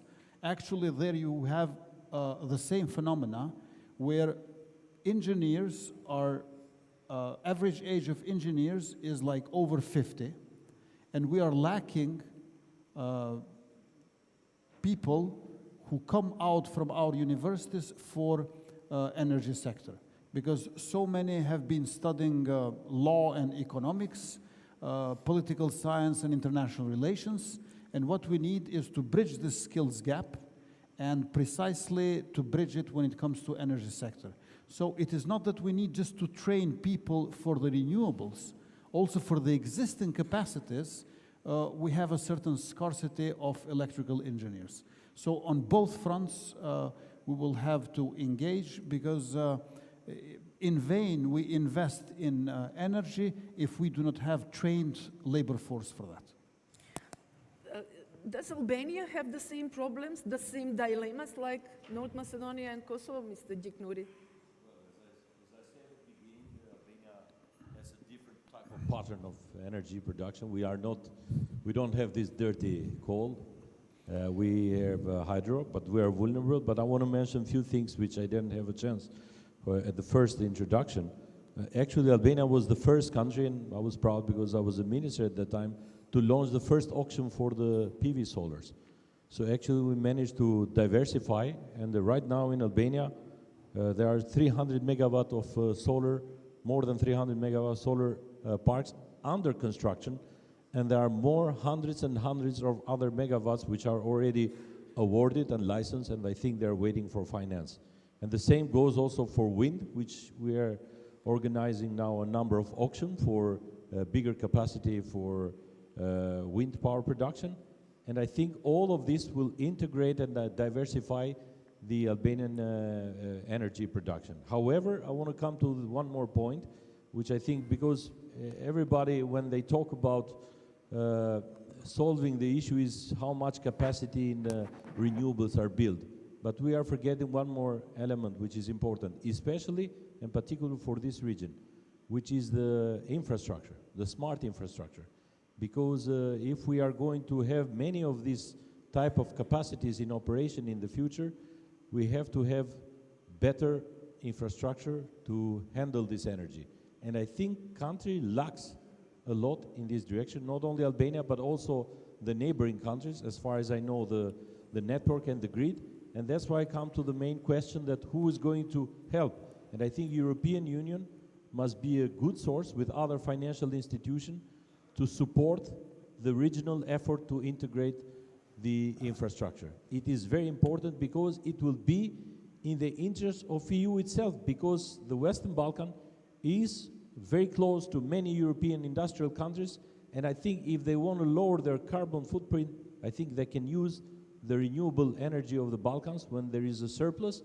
they can use it for their benefit as well, and also maintain and sustain a stable market in the region, and makes it economically profitable for any investor or any companies to do. And one more thing which I want to mention, and this is the last, this is a very social dimension effort. Albanian government recently launched a program to finance 80% of for every household for PV solar heating, because we have a lot of sun radiation, and many people use that for heating and other purposes. So we are investing 80% grant given by the Albanian government in order for many families, especially in the rural areas or in the seaside, to invest for heating. And I think this is a very good program. This is a type of program which has direct effect to the people, but also contributes to the saving of energy and efficiency, and of course less carbon footprint in our societies. Thank you very much. Mr. Schulz, obviously the governments from the region are working on two tracks, finding short-term solutions and trying to invest in long-term solutions that will obtain stable period for this region. Can you visualize Western Balkans in, let's say, 5 years in the future? Difficult in times where you can not predict what will happen in the afternoon today, and changing perhaps the whole frame. I think it's not necessary for me to add something, because you summed up rightly what both prime ministers and also what Damian said. This combination on middle and long-term strategy on one hand to transform the systems, and as the prime minister said, in times of solidarity, to tackle the challenges of ordinary citizens of today. This is, in my eyes, exactly the way we should go. And if we are successful, then in 5 years' time, I think we have already changed a part of the infrastructure. We heard a lot about renewables here in the country in such a way that energy consumption is possible for everybody, for sure in a reduced way, not as we did in the past. We have to change, Damian said it rightly, we have to change our lifestyle. But this is easy to express for us. To change the lifestyle for ordinary citizens struggling every day to survive with their families, it sounds strange. You must change your lifestyle. Their lifestyle includes 24 hours, nothing else than to struggle for their job and for their children and for their small houses or apartments, etc. Therefore, to change lifestyle means to reduce the number of those people who are living in precarious situations from a principal point of view, and now, in addition to it, with enormous rising prices for energy and food. I think what the Prime Minister just described, this here in North Macedonia, renewable infrastructure included, by the way, with the solution of the storage problem. This is very important on one hand, and to help people concretely in this daily fight by support by the state. This is the right way. There were some changes in the law in North Macedonia. Mr. Kovačevski, shortly, do you have any feedback of the changes of the law which allows individuals to put solar panel on their rooftops? A lot of people are interested. You know, in the 10 months of this government have been put into operation more photovoltaic plants than in the 11 years together of the conservative government that we had. So they invested in 11 years 16 megawatts. We have in 10 months 27 megawatts installed. Additionally, I very carefully checked the regulation, because what is important in order to boost investment in a certain industry. You need financial resources, knowledge, and good regulation. So the regulation was no good. And that's why in the past 10 months we completely changed the regulation. So now every household, without complicated procedures, without complicated project management, can, with a notification to the municipality, build its own photovoltaic small plant to produce electricity for its own needs. Additionally, we increased the maximum capacity. It was 4 kilowatts per family, now it is 6 kilowatts. And for the businesses, also the procedure was changed. So now they can, without getting a license from the Regulatory Commission, install 60 kilowatts on their rooftops. And also we have made much easier the procedure for implementation of power plants for bigger capacity energy production. So now the regulation is completely different of what it used to be only 10 months ago. Ms. Linde, what are your messages to the region? What are the experiences that you can share with your colleagues here on the stage, coming from the more developed country? Well, I will pick up on something that Prime Minister Kurti said, and that's the need for the skilling also in the university. We have now quite a remarkable situation in the northern Sweden, where we have had a cooperation between the government, the private sector, and the university. That means that we have now been able to produce steel without coal. We produce steel with hydrogen, with water. And if that could be something that is all over Europe, we will reduce emissions with 30%. It's quite remarkable. We have a lot of investors from Volkswagen, from Volvo, from others. We have the battery factories with 100 different nationals taking part there. And this very, very strong commitment from the government to put investments in education and in research, from the cooperation with the private sector who cooperates together with the government and the universities, we have been able to do this green transition in the very north of Sweden, and it's totally remarkable what's happening up there. And it's we have a lot, of course, now of politicians from all over to go and see how was that possible. And I think it's the political will, it's the need for money and investments, and it's the need for universities to understand that they should be part of this. They should not only look at their, of course, academical freedom. I'm not saying we should not have academical freedom, but you need to cooperate if you want to transform the whole society. So this is something that I really, really would argue for, to have this cooperation between these three partners to make a transition in a modern and just way. I'm sure that the leaders from this region will have an opportunity to see or to share the experiences with more advanced systems. I would like to ask now the audience, are there any questions? I have an information. Yes, there is in the middle of the audience a young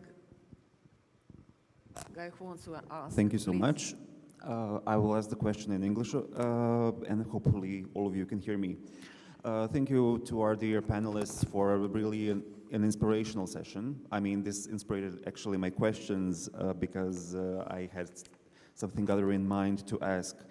But I would like to hear more about future technologies, such as our dear panelist Ann Linde said. Maybe Mrs. Spasevska, Dr. Spasevska, maybe you can tell us something about the future could bring in terms of innovation and science for the green transition. For instance, hydrogen maybe, this new technology, because I see solar panels, other renewables as maybe some short-term or even middle-term solutions for this socio-ecological transition. And also I would like to ask to all of you, but especially Mr. Schulz and again, Ms. Linde, the role of our movement, our social democratic parties. I mean, in my perspective, we have done a mistake of letting the Green Party is dealing with ecology. Now we see that the Green has become a trend for all political parties. And we can see that the Green parties sometimes are pretty ambiguous. Even the conservative parties are getting a bit green. And I would like to ask you for your opinion. Is social democracy the ideology and the movement to perform this socially just transformation? Because we see a lot of greenwashing, we see a strong liberal trend, and maybe even a switch where the red parties are now becoming even greener than some liberal green parties. Thank you.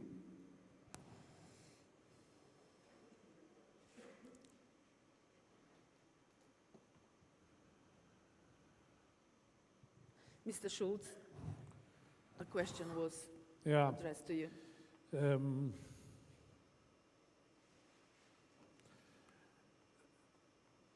It's a difficult question.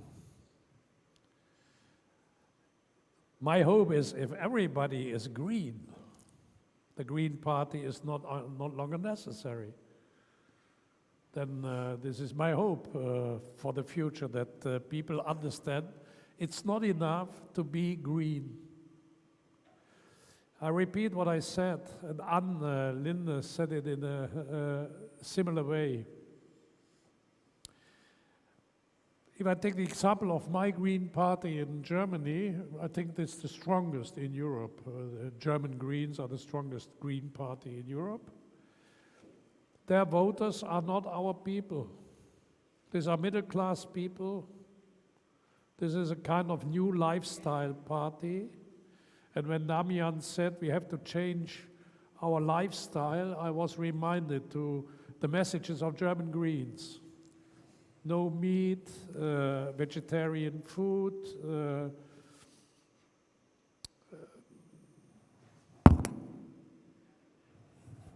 other clothes not produced in other countries, only at home. I was a representative in the parliament, the European Parliament, and a deputy in the German parliament of a coal mining region. All the coal mines in my region are closed. The coal miners are workless. Some are unemployed. Some of the coal mines are still in the neighbor region producing coal. We have every weekend enormous clashes between the coal miners on one hand and green rallies on the other side.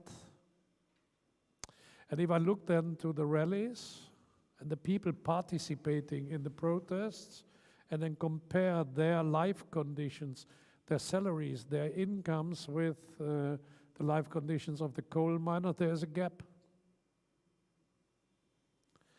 We will not win the battle to tackle the challenges of climate change if the broad majority of citizens will not support us and follow.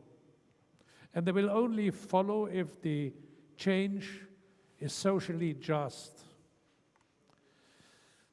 For me, as a member of the German parliament or a former president of the European Parliament, with my income, vegetarian food is no problem. And to buy my clothes not produced in Bangladesh, but in Germany, but with a double price, no problem. For my neighbors, it is a problem. We have to change everything. Yes, I share this entirely. We can't continue. I think somebody, the Prime Minister said, or Damian said it, we can't tackle the challenges of the 21st century with the means of the 19th. That's for sure. Thank you. But if the overwhelming majority of citizens have the feeling that our change strategy is not taking into account their daily difficult life conditions, then they will follow those people who promise them wrongly, like Donald Trump, you must change nothing. Everything can continue. These are these bloody left-wingers, these bloody communists, these bloody socialists, these bloody Greens, who are telling you fake news, nothing must change. I guarantee you, you can continue to live as you did in the past. That's what we saw in the United States. That's what we see in some other countries. Sweden, for example. Sweden Democrats is a party telling to people such things. Therefore, I repeat, the green ideology, we must change now everything and everybody and immediately. It's not taking into account the worries of a lot of people. And this is our chance as Social Democrats, as left-wingers, as progressives. We have to be the protecting force of ordinary citizens in changing times. This is our duty. Do we have another? Thank you very much for the question from the audience. If there is one more, we will try to answer quickly. One more only, quickly, because we are almost finished with the time. The question will be for Mr. Martin Schulz and Ms. Linda. But to make my point about the question, I will make a short introduction to the point. For example, if we take historically, floods, droughts, and fires came from the ancient times.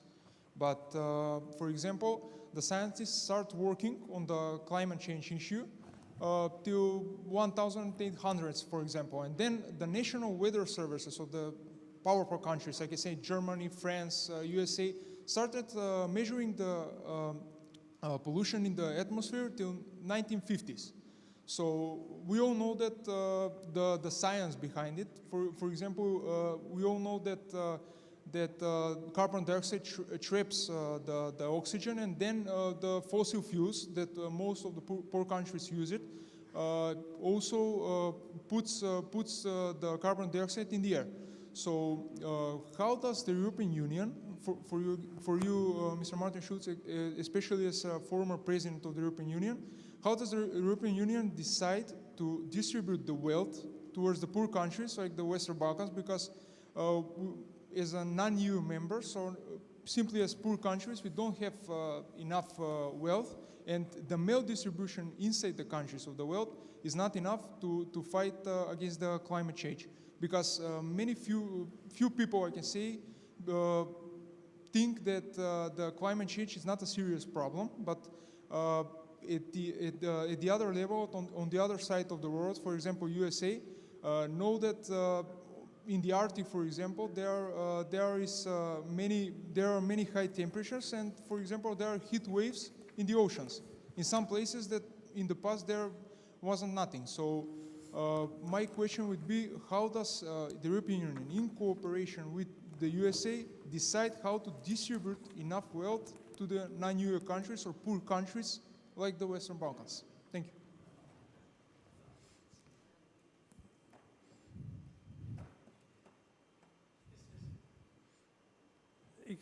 Another extreme difficult question. Listen, I would be very happy if the European Union and the member states of the Union would distribute wealth in their own countries in a just and fair way, first of all.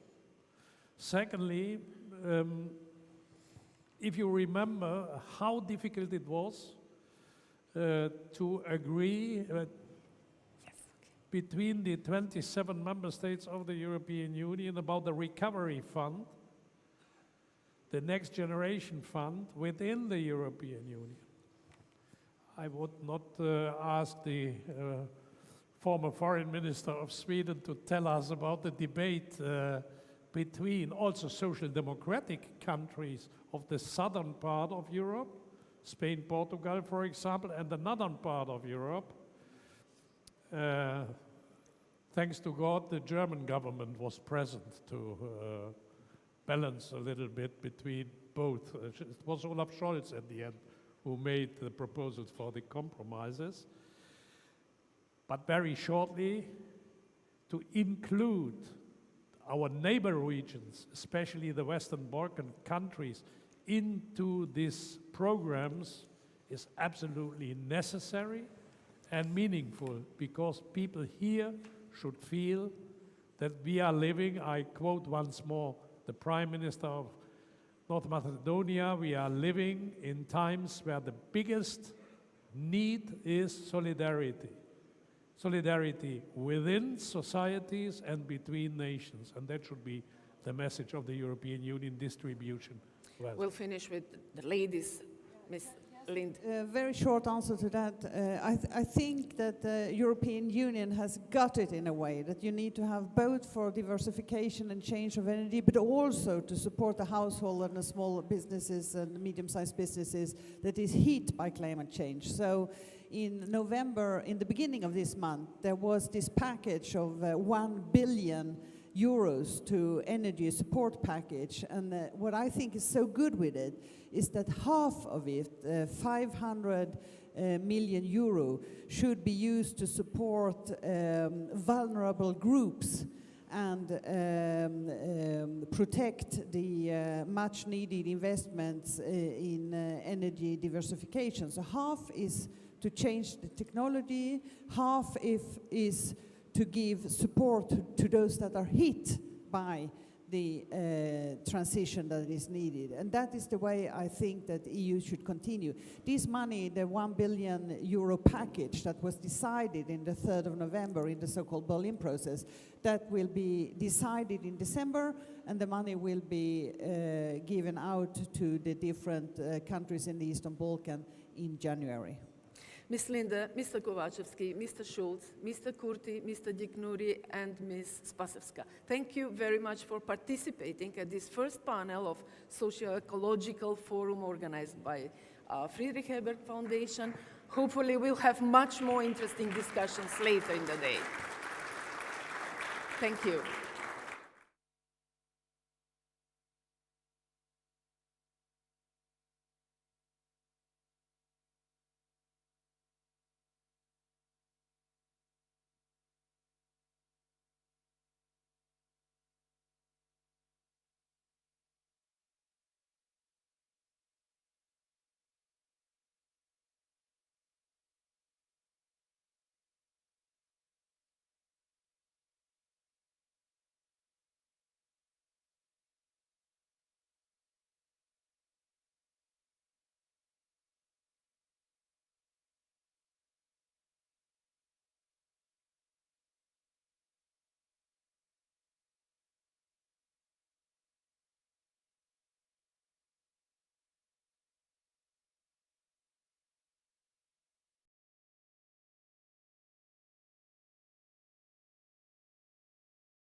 Balkans regions and the EU to discuss the needs and opportunities for a socially just energy transformation that will enhance security, make our economics sustainable, and bring an end to the fossil fuels poverty that is especially visible in the region.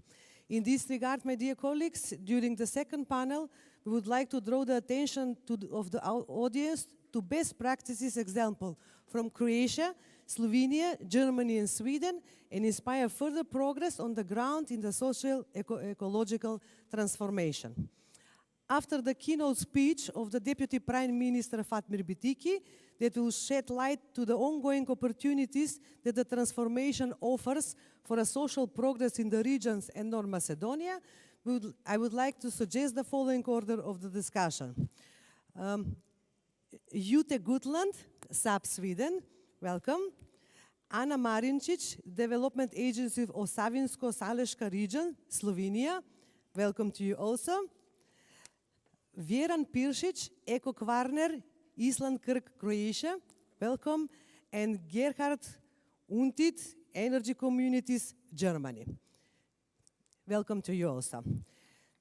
Mr. Prime Minister, the floor is yours.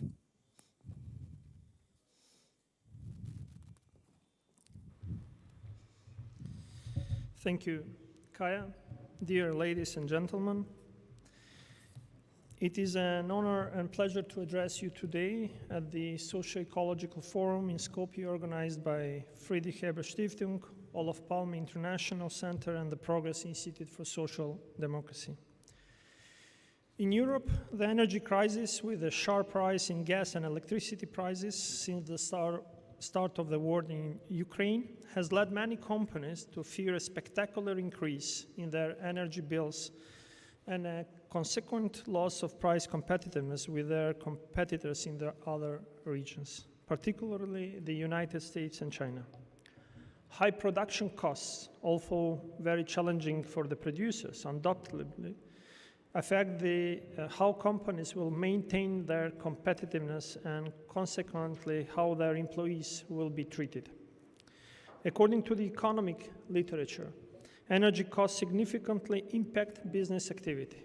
A 1% increase in energy prices is associated with a 1.2% reduction in business investment in Europe.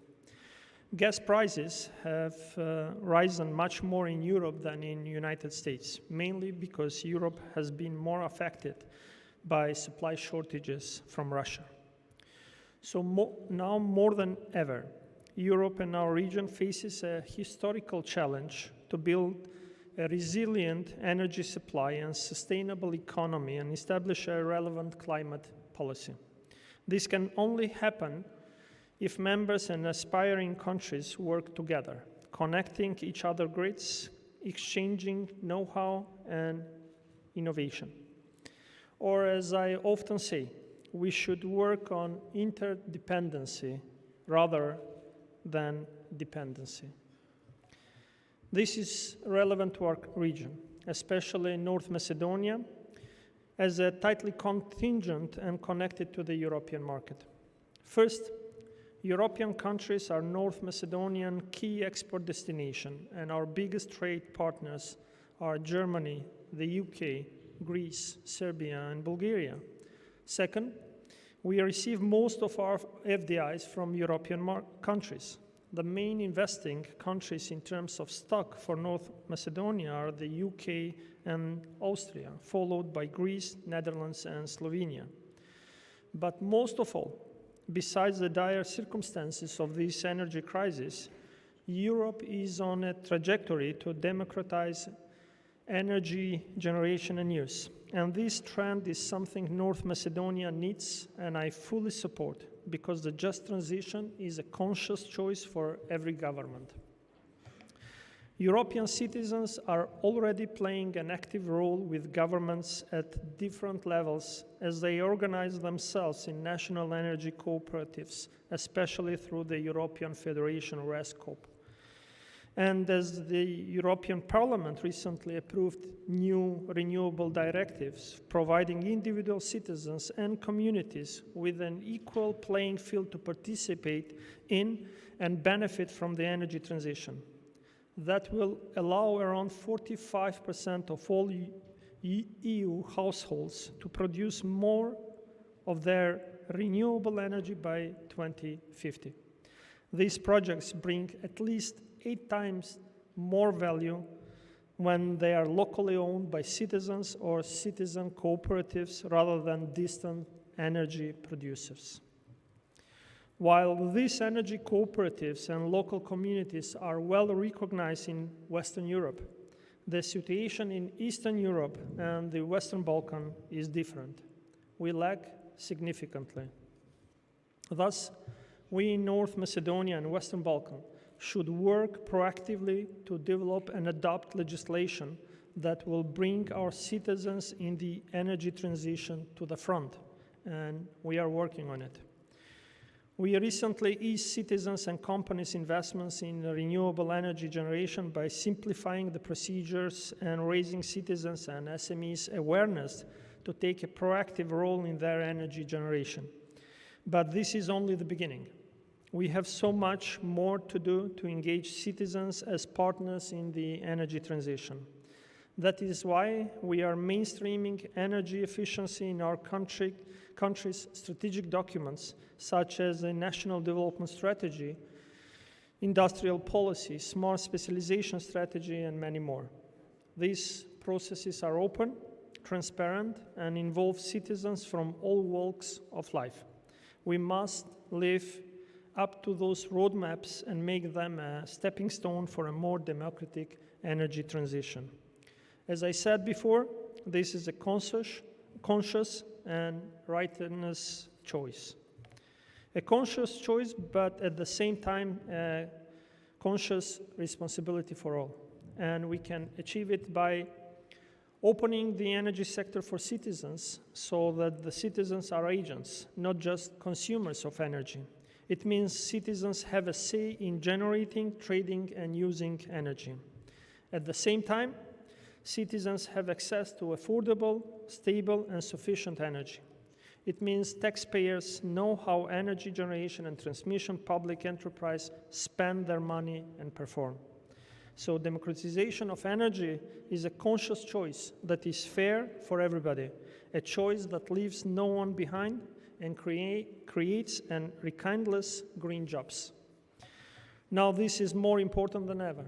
COVID-19 and the war in Ukraine hit us all hard, but this crisis also pushed us to understand the importance of stable and accessible energy and prioritize it at all levels. Therefore, I'm very happy we discussed this topic today in Skopje. I look forward to hearing inspiring examples today and learning how we can all effectively democratize the energy transition. Thank you.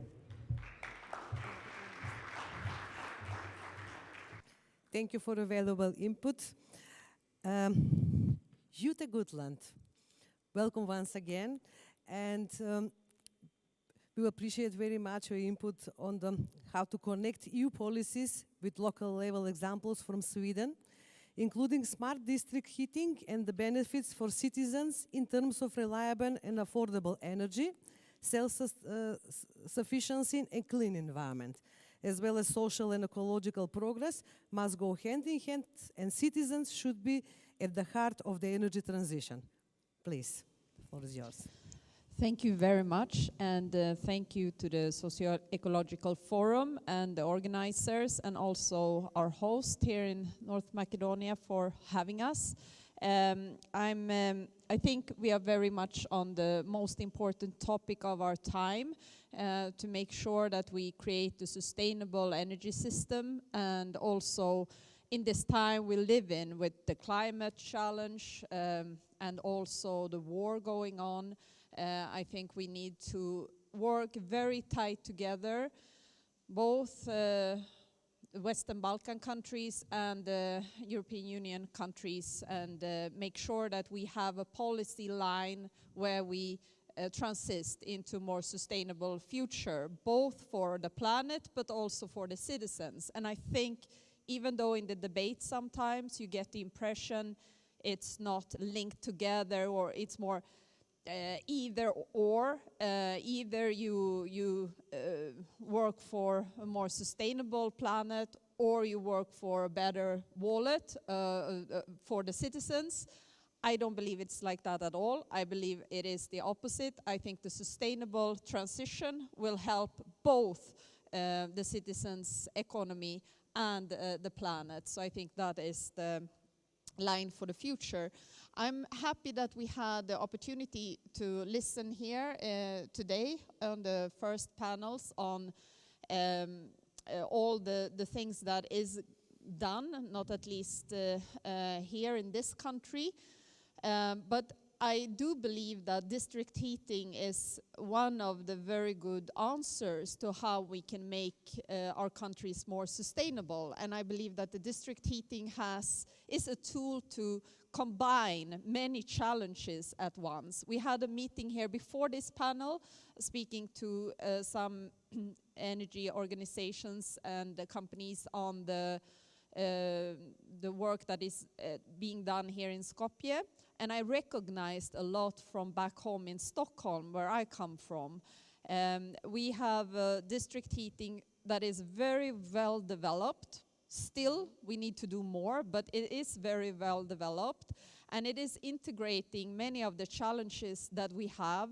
And one is, of course, to make sure that we do it in a more sustainable way. And by using, for example, the waste spill heat from industries, we can use to get the citizens' homes warm. So we use something that would be waste and being used for nothing into actually heating our city in Stockholm. And we also have a mayor from Malmö here today listening, and he could tell about that's the same situation in Malmö, another big city in Sweden, that we use the spill from the industries and also the waste. We have created a system where we use the waste to actually get back into the system of the district heating. And it's very well interlinked, the two, as I said, challenges, but also it is very well linked to help a big majority of the households in the big cities in Sweden. And one last point on the district heating that I would like to mention here today is also that for Sweden, this is one of the big reforms to decouple the economic growth from the CO2 emissions. So among all the reforms that has been done the decades that I have lived, I would say that when I was a little child, when we started to develop even more the district heating systems, that was the big thing. So I could just encourage what is being done here now in Skopje, as I heard how the work is to develop and interlink the different district heating systems. I can only encourage that and say that I think this is one of the big tools to decouple the CO2 emissions from the growth, and also to help us be more sustainable now when we need it the most. Thank you. Thank you. Well, waste to energy is a challenge. It is always a challenge, especially for the Western Balkan countries. And this is quite good example how we should reduce waste and reduce CO2 emissions using waste to energy. But still, these are technological solutions that should be in place, and probably asking for lots of financial resources to introduce this and to maintain in the future. But anyhow, thank you for the good for introduction. And now we will continue with Ana Marincic, Development Agency of Savinsko, and the need for a just transition center what are the benefits of this kind of centers, and why workers and citizens have to be included in the energy transition process. Anna, the floor is yours. Thank you. Hello. Thank you that you invited us and give us chance to share with you our practice. I come from Socio-ecological region for development agency of this Sasha region. In our region, on the one side, we have Upper Savinia Valley, where one of the most beautiful alpine valley is situated. And on the other side, we have Shalag Valley, which is industrial. There we have Velenia coal mine and a thermal power plant of Shostan. The region was established with the planned approach 60 years ago. And the second generation of residents live here for 6 decades in very stable environment. But the green transition is necessary. So in the region, we start to preparing to that transition in 2018. We joined Just Transition platform of EU Commission. Then we prepared an action plan with the selection of potential projects, and we were collecting data and collaborate with Deloitte, which prepared national strategy of coal exit. Slovenia this year adopted national strategy, which stipulates that Slovenia will stop using coal for the producing electricity in 2033 at the latest. This transition will be in accordance with the principles of just transition. So it means leaving no one behind and use principle bottom up. For this process, we need very supportive environment.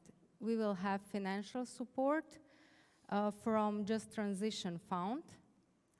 And the condition for Just Transition is also to establish a Just Transition Center in the region.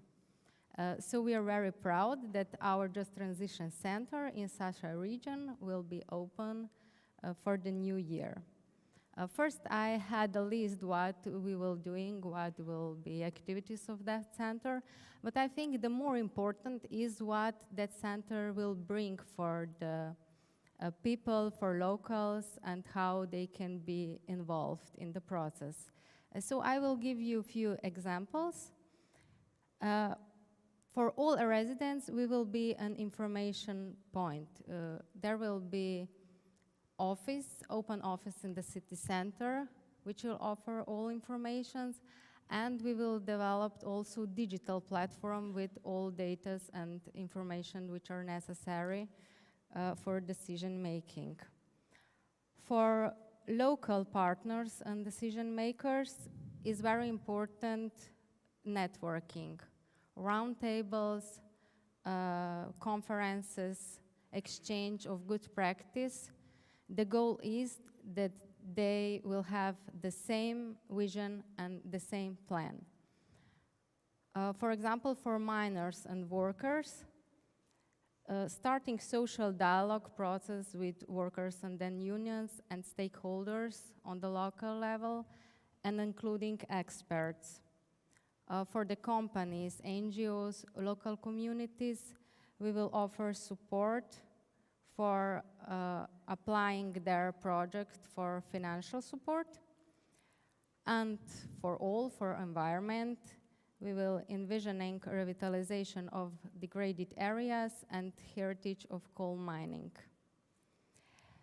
With the implementation of that project, we will achieve following effects: changing the paradigm of industrial society to paradigm of post-industrial society, which will enable faster economic development. Then synergy of stakeholders in social development, and we will increase the awareness of residents about importance of preserving and protecting the environment. I'm sure that we have good potential innovate ideas, and I believe that the Just Transition Center will bring a lot of benefits for society and for the environment.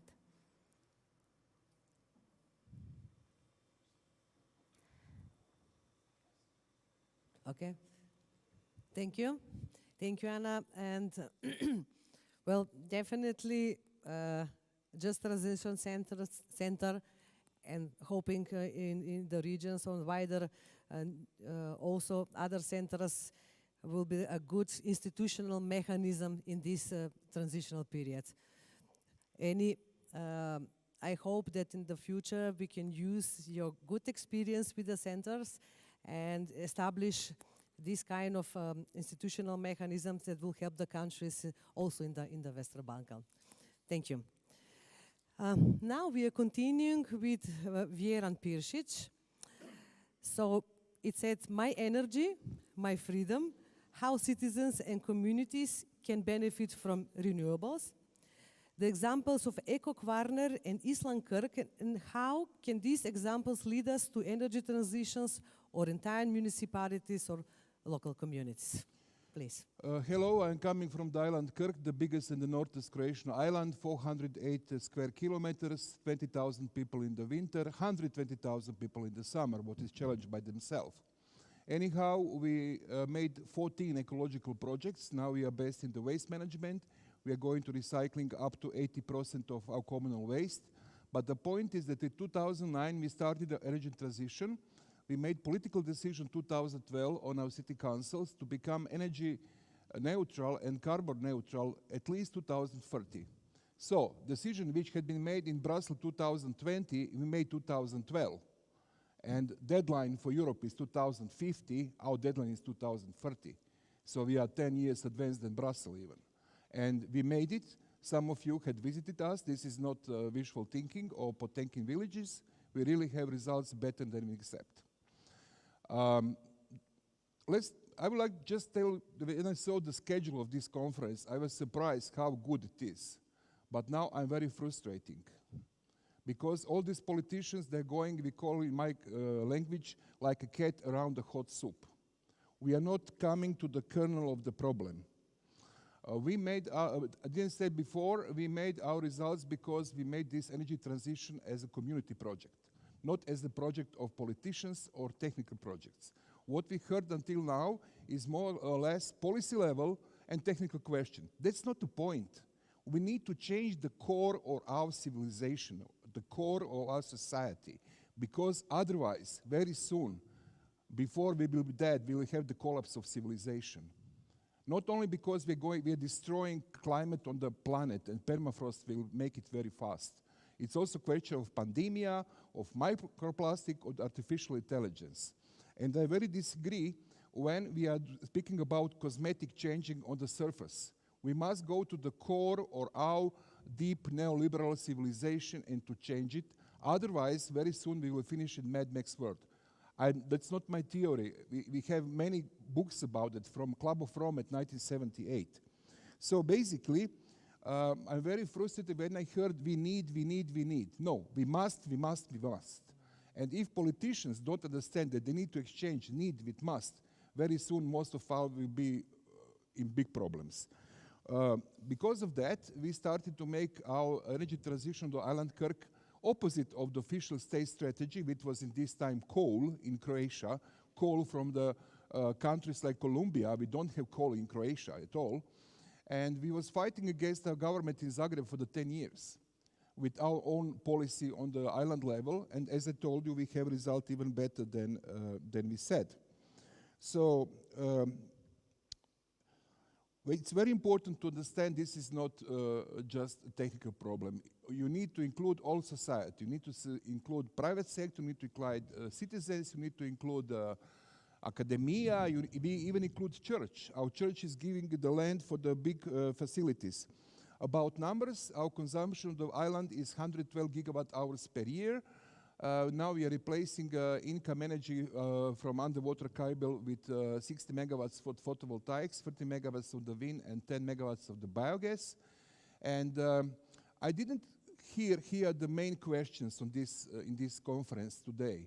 And it's not question if Macedonia, I will tell Macedonia, not North Macedonia. It's not a question if Macedonia will be overloaded with photovoltaic panel. The question is, who will produce it? Somebody from Macedonia or at least from Europe. Who will install it? People of Macedonia or some foreign workers? Who will own these facilities? And who will take the benefit? Because if you have a lot of megawatts from foreign investors coming here, take your sun and selling your sun for your money, you have neocolonialism. You don't have developing of the local economy. You don't have developing of the local industry, at least software industry. Because putting a lot of photovoltaics without smart grid is very, very dangerous. We are developing smart grids, you will have the blackouts. So I think this is, and nobody didn't define what we are speaking about. We are speaking about energy transition, okay? And what is the energy transition? It is decarbonization, decentralization, digitalization, and democratization. Power to the people. We need to demolish the big energy company who are still controlling the process. If we don't do it, we don't have citizen energy. And keynote speaker had excellent speech. You need to trust your people. You need to mobilize your people. It's not good example, but we made in the war 1991. We mobilized people to defend us from the aggression. So it is same kind of the model. If you don't mobilize ordinary citizen, you will not have energy democracy. You will not have this situation. And last but not least, about decoupling. Why we need to so much insist on the new growth? What's wrong with the degrowth? So I think we need really to think on another way if we want to save civilization and if we want to give the future for our kids. I have 4 sons. I don't like that they live in the Mad Max world. And what we're doing on my island, I can discuss hours about it. I'm teaching around the world. But tomorrow I have workshop, by the way. It's advertising. And the point is that I can explain tomorrow, but many of you visited us. We have results. We know how we could do. Yes, you can. Yes, you must. You don't think we need. Start energy transition of Macedonia yesterday, not tomorrow.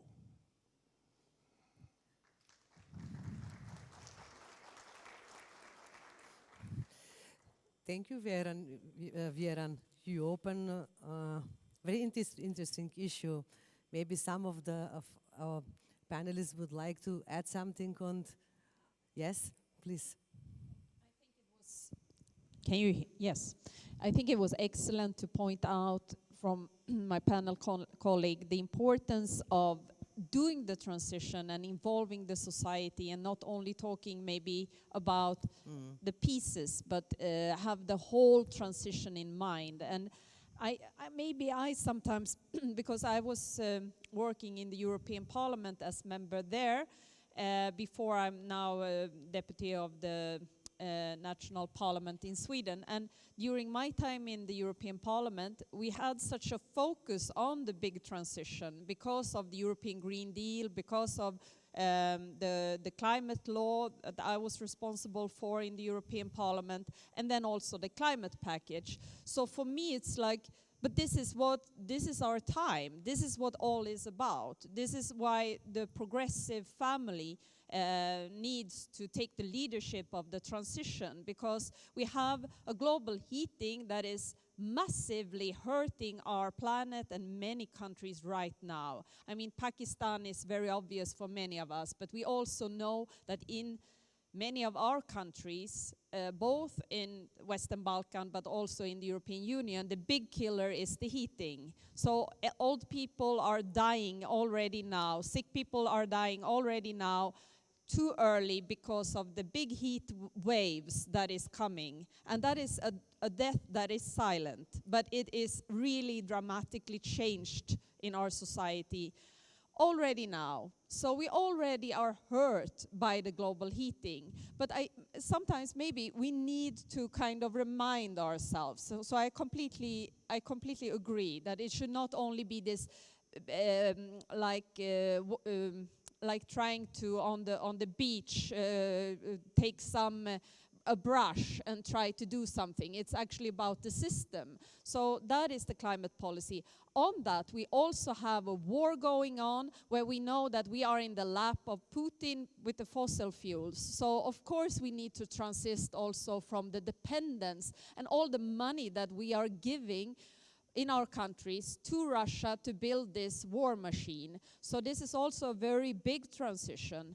The other transition that also was mentioned is, of course, what's happening to the biodiversity of our planet, when we have so much plastics and chemicals joined together in a very toxic pollution that is taking place in the waters, also in the lands, and then in the end in our bodies. So people are dying also from that.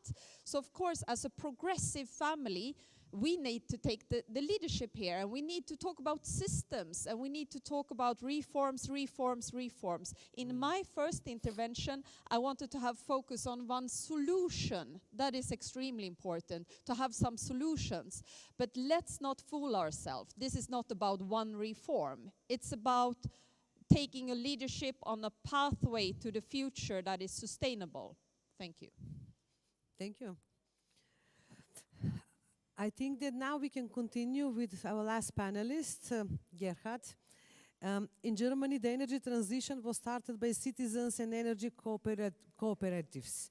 How can we follow such initiatives here in the country of the sun?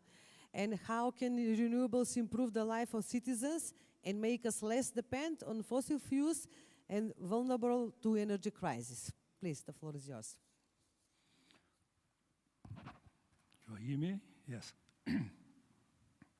Ja, dobar den, guten Tag, everybody. I'm engineer and working since my life in environmental and energy projects and questions. Yeah, and as we have heard, just all this is mainly in hand of the big companies. So, and that is the reason, because we started in the 80s doing projects in wind, also photovoltaic, as a citizen group. As there were not banks who want to give you money for projects in renewable energy, and there were a lot of the big companies they don't want. They were just laughing. These are spinners, as we are saying in German. And but sooner or later, we were pioneers. Not only we in Germany, also in Scandinavia, in Denmark, special, and we did as a group the first so-called Bürgerwindpark, that means citizen wind cooperative. This became then over the years very, very famous. It was a good invest for the participants, and much, much better as if you do something in insurances or something like that, and you're doing something for the environment. So, but after some years,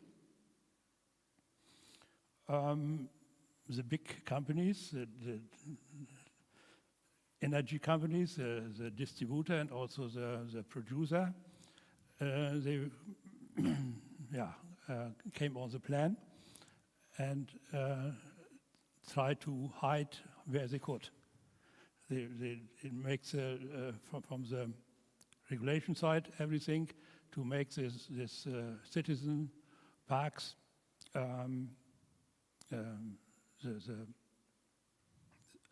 the projects difficult, and they do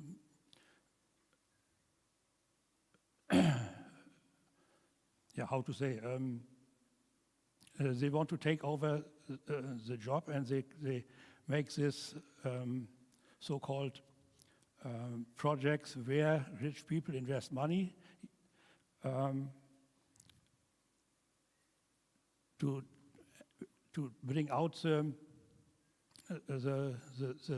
citizens who did this as ideal idea, as pioneer. So the big business starts. But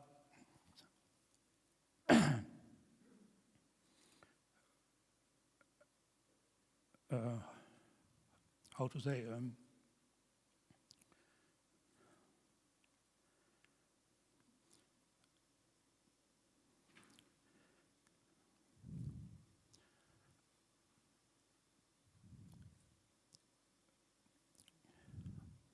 I'm out of the concept, sorry.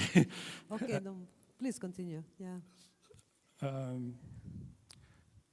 At least this could be a way for everybody, especially in the countryside and in the small cities and in the small towns and cities, to bring the life back in this area, because the invest what the people are doing is staying there. The taxes are paid in that area then, which is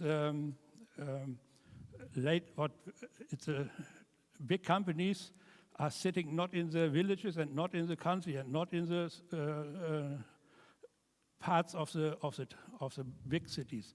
So the business taxes and the trading taxes and your own taxes are staying in the area, which can be there and bringing jobs at local side.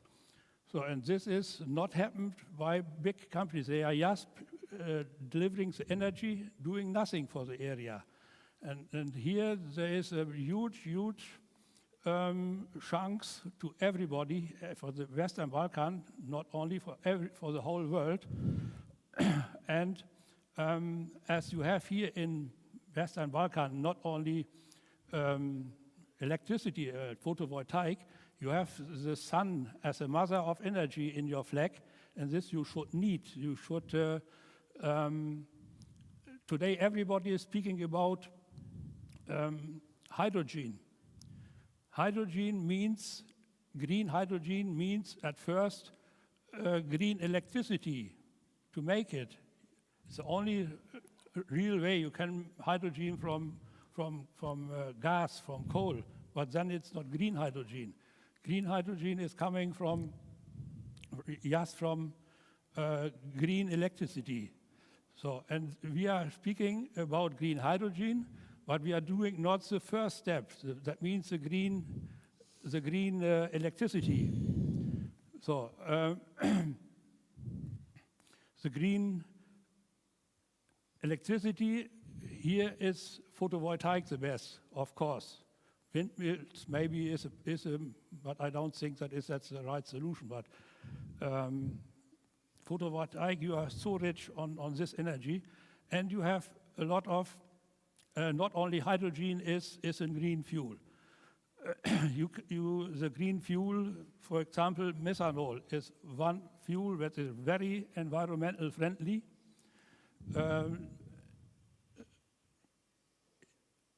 It's based, you can produce it on a biologic chemical way, and you can produce it electrical wise.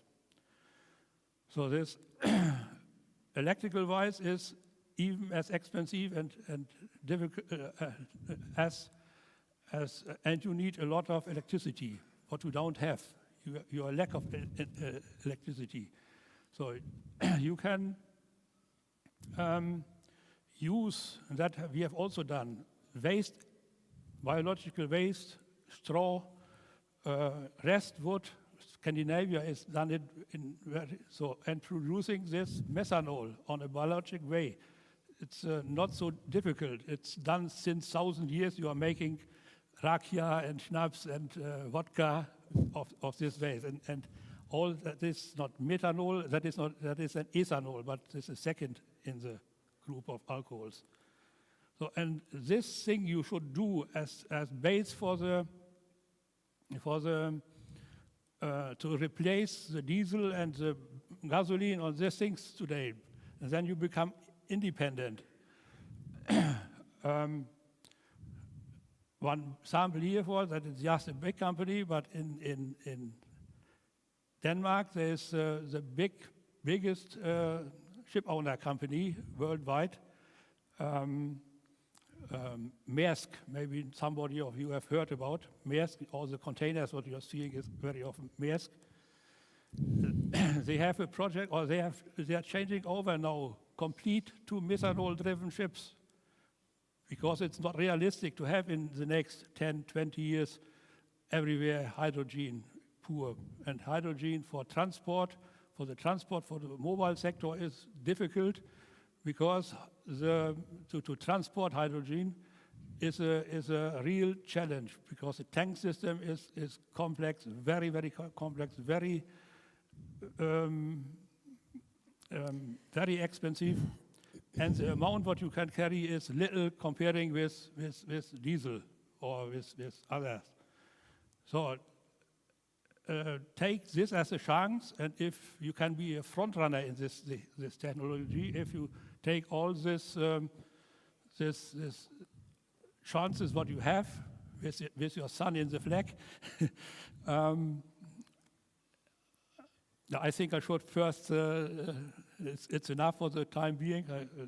Of course, much more what could be said, but I stop here. Yes, thank you. Thank you, Gerhard. And I think that I have one intervention here. Yeah, please. I deeply agree with the gentleman from Germany, but very short comment.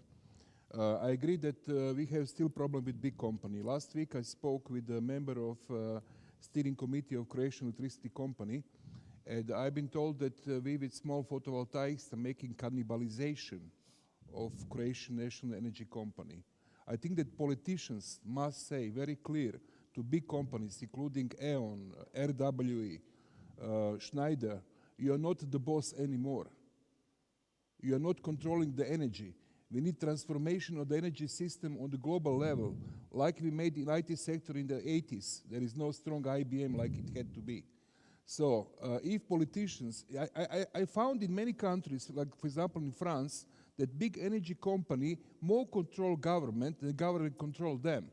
And until politicians don't tell to energy companies, okay, game is over, we have the new setup, the new paradigm, we have no solution for that. Second, I agree completely that we need to overload Balkan with energy communities and energy cooperatives. It's separate things. Energy cooperatives can help us to make deployment, energy communities to make maintenance of the new energy small smart grid networks. But we have a lot of problems with transferring of the knowledge and experience from the country which are deeply like Sweden or Germany to Southeast Europe. Because anthropological reason, we don't have Protestant ethics. That's why we are also overloaded with corruption. So if you try just to copy-paste the models from the Germany or Sweden to this part of the world, you have almost disaster. And third, last but not least, I think that it is question how to do it. We need to start with grassroots projects. I think we agree with you that we must work with hydrogen as well, but grassroots projects can work with hydrogen. It's too big facilities for them. And last but not least, hydrogen is not a source of energy. You need to put energy to split molecule of the water to hydrogen and oxygen. And for that, you need energy from sun, from nuclear, from fossil fuel. So I'm really frustrated that now politicians speak about hydrogen like they spoke about oil, for example, 100 years before. It is just a way how to transform energy from the point A to point B. But you need big refinery, for example, on the shore, to make hydrogen from the seawater using solar. So hydrogen is a very fancy, trendy word now, but this is not solution. Thank you. Would you like to add something? The last point is absolutely right. But on the other side, today, the renewables which are produced and in Germany and also in other countries, we have more than 40% renewable electricity. But this renewable electricity in this crisis is even sold as like the high prices of the fossil electricity. So that cannot be. So the idea behind renewables is to give them to the citizens to the price what is for both sides okay, and not participate. And this last point is today the huge, not the EVN or how they are called here, but the huge companies, they are earning the big money what they are making now during the wartime. So that is a disaster, and that would not be happened if that is in citizen and if that is in a decentralized way done, not in a and maybe one point more. The Nord Stream 1 and 2 was speaking about this morning, and other. So we are relying, and we had in 2006 in a only 30-kilometer long high line, voltage high line, CR 80,000 volt, was in failure, and this has caused a blackout all over West Europe, so hundreds of millions. So that is the result of centralized energy systems. So we should do it in a decentralized way. And that can only be done if we rethink our whole system. So we don't need this huge, we call energy highways. We need a decentralized way that's much safer, much more efficient, and much more used to the citizen at site. Thank you. We have one intervention more, please. I think I can hear myself here. I think on the energy mix, it will be different in different countries. So we need to see that there are differences both on what tradition you have, what kind of energy mix you have in the beginning, what's the challenge for you, what's the opportunities. But I think many times the truth is a little bit in between the centralized and the decentralized system. I think we need more of, for example, solar panels can be used in many countries in much more effective way and be very decentralized also. And I think that's for my country, that's an opportunity to develop that even further.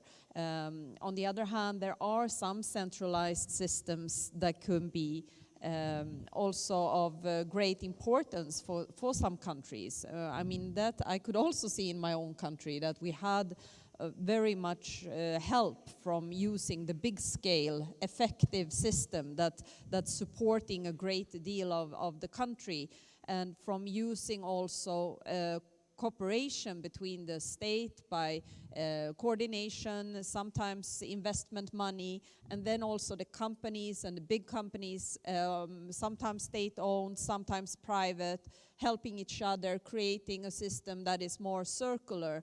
We need to be able to use that too. And then on the political situation, yes, of course, we have different political or cultural backgrounds, but we are also all equal in the sense that we live in this transition, and we have all the important that we need to transist. And I think many times we are more alike than we would like to, than we think from the beginning. And I really think we can help each other in finding the solutions. And from a Swedish point of view, my last sentence here is that I don't think it is the kind of a religious background. I think it's more about that we have many systems with in the political system we have lots of help to be open about decisions. So that is helping promoting corruption, because there is many rules that is implemented that means that the politicians needs to show all the cards. And I think that is the main reason why we have kind of been able to hold the corruption more away from the political system.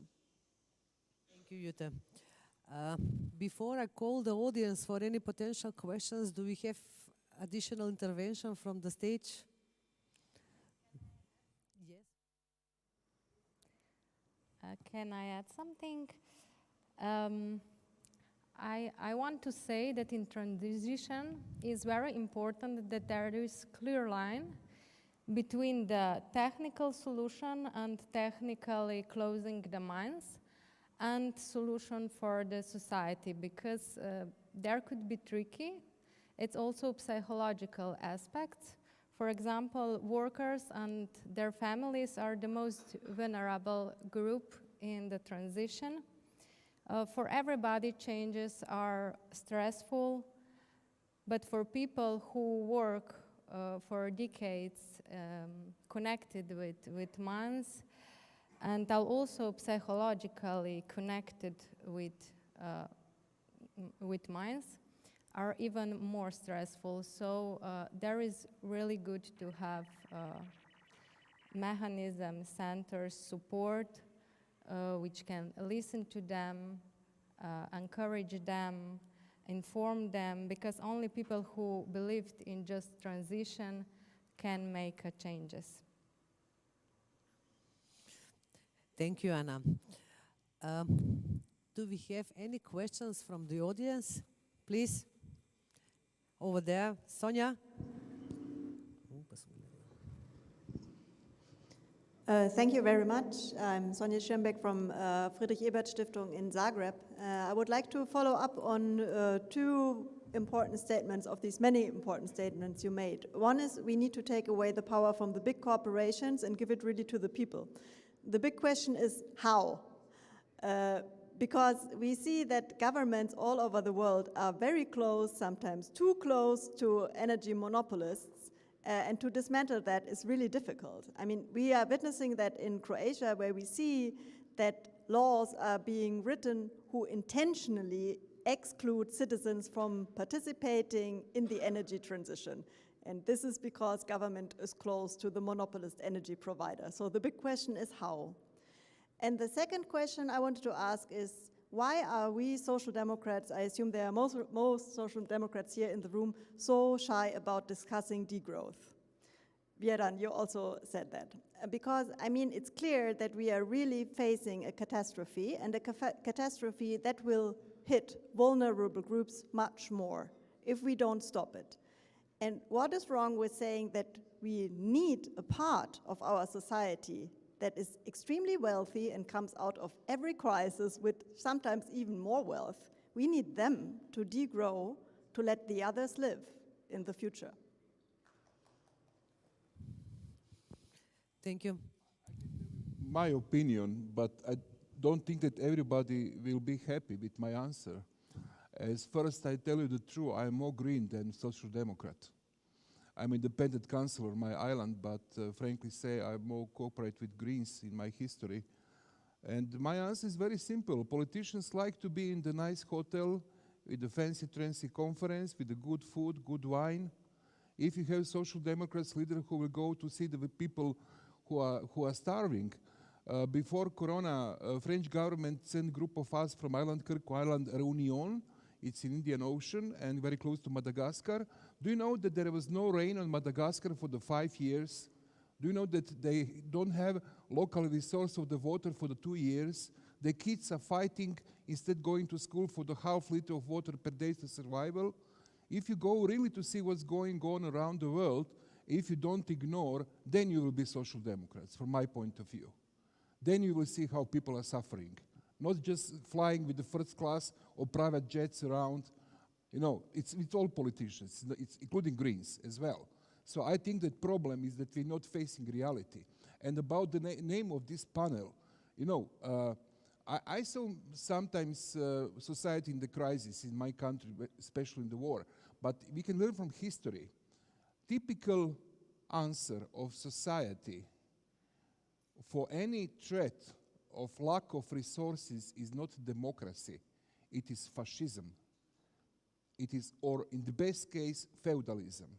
If we lose resources like food, like water, like energy, our society will become totalitarianism, not democracy. And that's the reason why we need to maximum speed up transition. What is not only energy transition, it should be total transition.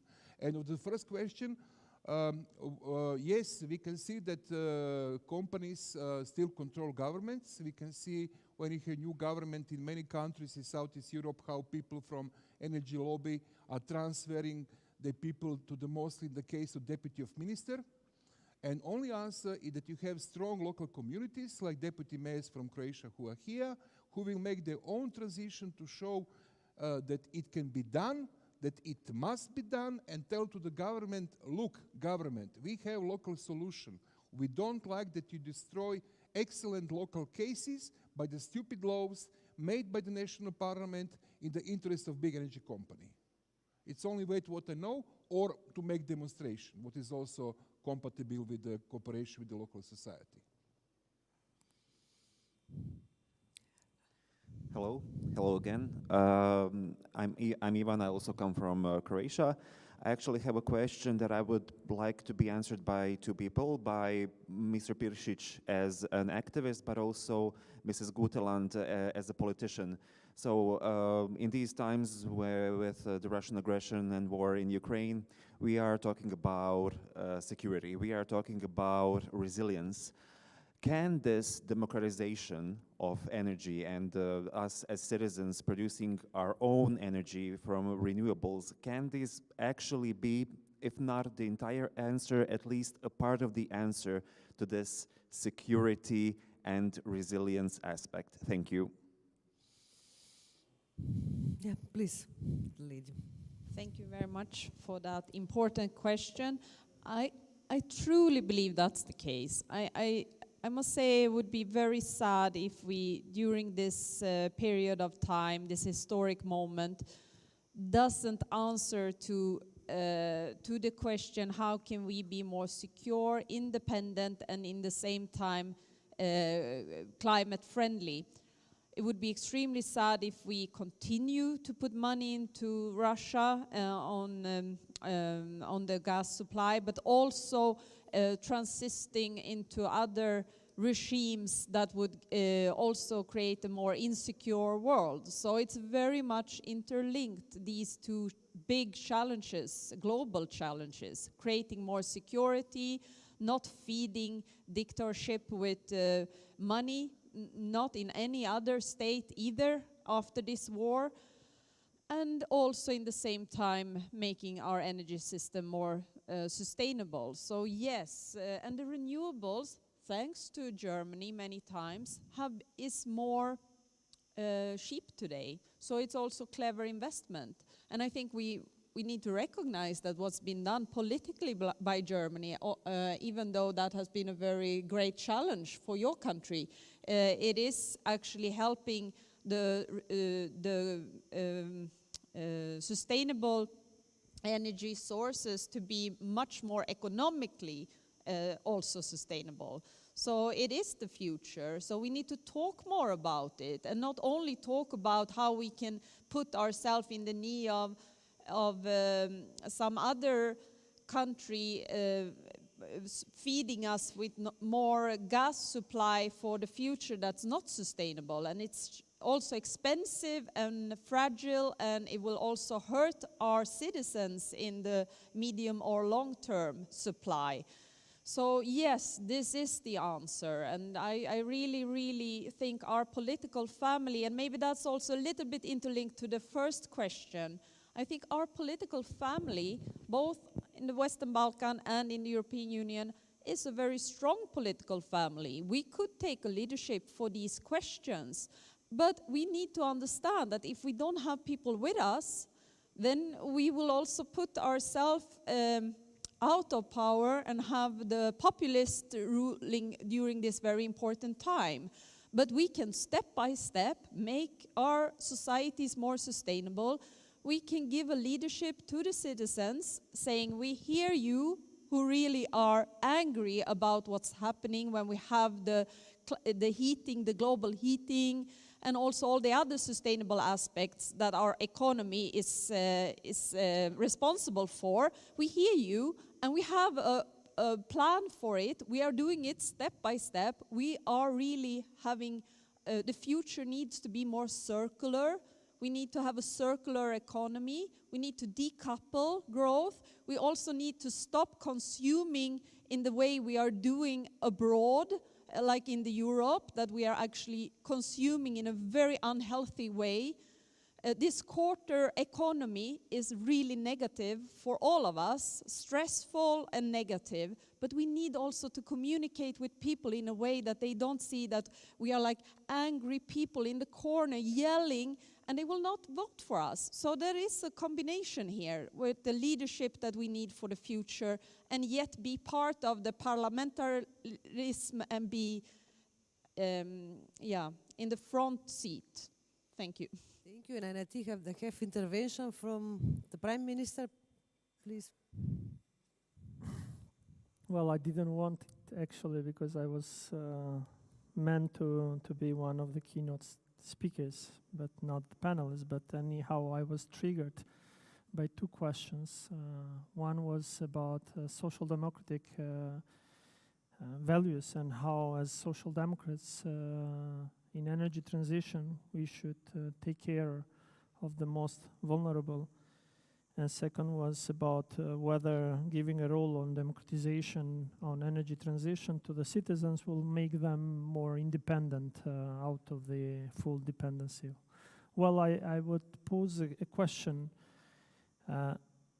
as we are, because I heard from the panelists, Croatia in some areas might be advanced in a micro location, but macro location, we are all stuck still in our wishes to become fully independent nationally, without nationally meaning in our borders, in one country, without talking whether we should reach independence on the path of energy transition as a region or as a continent.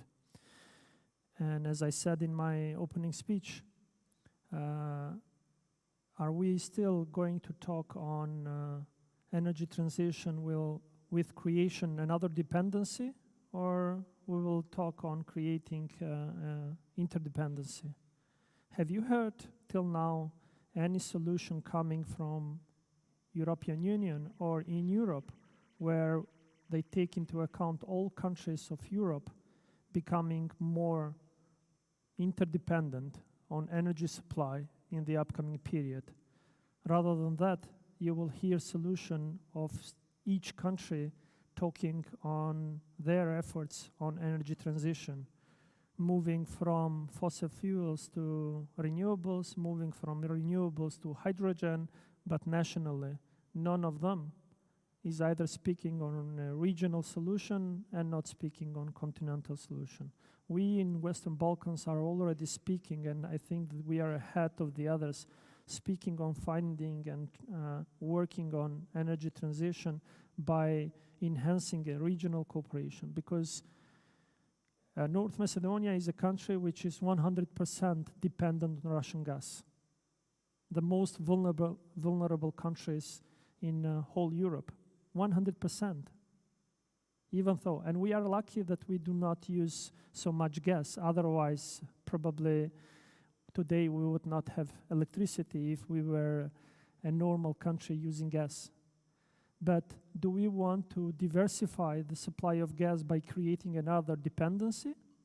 Or we should start talking with all other countries in Western Balkans and beyond how to use all the resources that we have in hand in order to be prepared that after 10 years we are fully independent as a region, not as a country, as a region, because energy transition and democratization, with having the role of each citizen in creating the independence in energy transition, is not possible for small countries individually. And I think that if we speak on social democrats' values, yeah, we might give plenty of examples how we have taken care of the most vulnerable and how we have given a role to our citizens. But the issue of spreading the social democrat value should be even higher. How we will achieve that certain countries will not be left alone to deal with such a high goals of energy transition for the upcoming period. Unfortunately, that's happening. Smaller countries are still quite vulnerable because they are not capable to cope individually, but a consistent help from the other countries is not there. And therefore, I think that such a discussion should trigger us all to start think how we can enhance cooperation, collaboration, trying to achieve the full energy transition of the regions and continent rather than individual achievement and setting up the goals for the countries itself. Thank you. Thank you for the valuable inputs. Having in mind that we are approaching to the lunchtime. Oh, sorry. The last question from the audience, please. There's the micro. Right. On the right side. Thank you. Thank you so much, the organizers. And I'd like to say a few things about democracy. Democracy is also gender balance. And we need in the energy transition and in this crucial period more women to work in this level. So when we talk about democracy and social democrats, we need to push and encourage more women to work with us. This is one point. And the other point is that as our panelists say, we need to put in our agenda the good paradigm of Portugal in renewable energy. And we have not only there the big companies work with us, but the medium and small companies to work in renewable energy field. We need to work more in this issue because in Balkans we have a lot of medium and small entrepreneurs that we cannot just delete them. This is not democracy. And because we are all Balkans and we need to work very close all together, and Serbia and Croatia and North Macedonia, sorry, my friend North Macedonia, it's the name. We need to work together in the energy issues, not only because EU or Russia or, I don't know, we have bilateral ways, because we need to support the South Europe. And South Europe has not the same opportunities with all the other countries. Sorry for the German friends here, but we need to be more equal and to have more justice in this energy transition. Otherwise, most of us, we will be in poverty, in energy poverty, and not only energy poverty. Thank you so much. Thank you for your comments and contribution to this panel. And dear panelists and dear Prime Minister, thank you for participating in the second panel of this forum. And dear colleagues, I think it's time for lunch break. Thank you.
Puštam. Da? Dobro. Dobro, sve.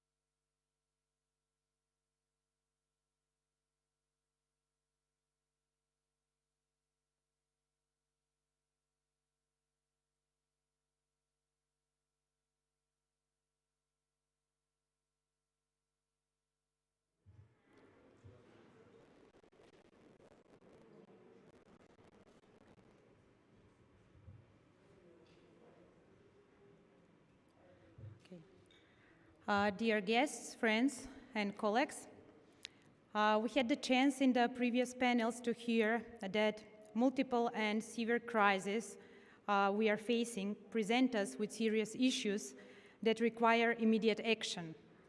Our current political and economical system is trying to ensure an equal and sustainable future that benefits all. We need a just energy transition that will create equal opportunity for women and men, ensure inclusive and democratic decision-making process where women are present at all levels.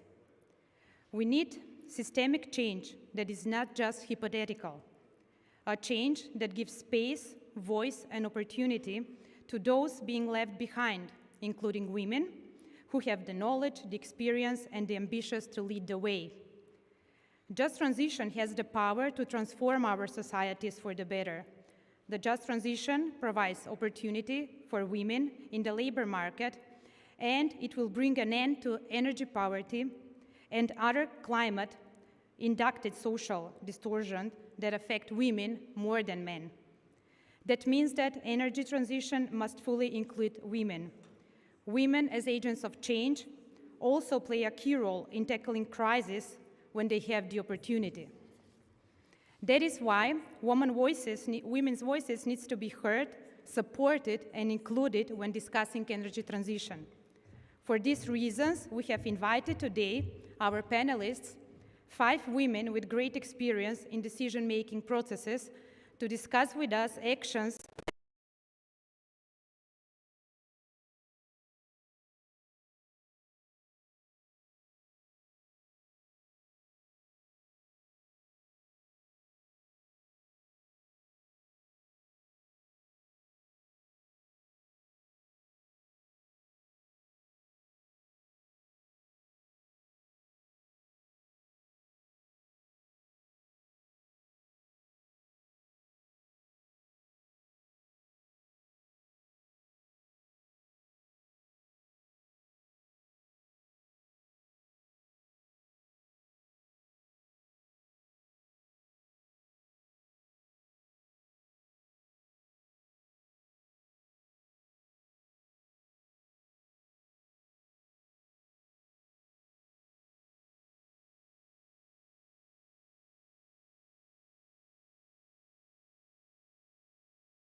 really can do it.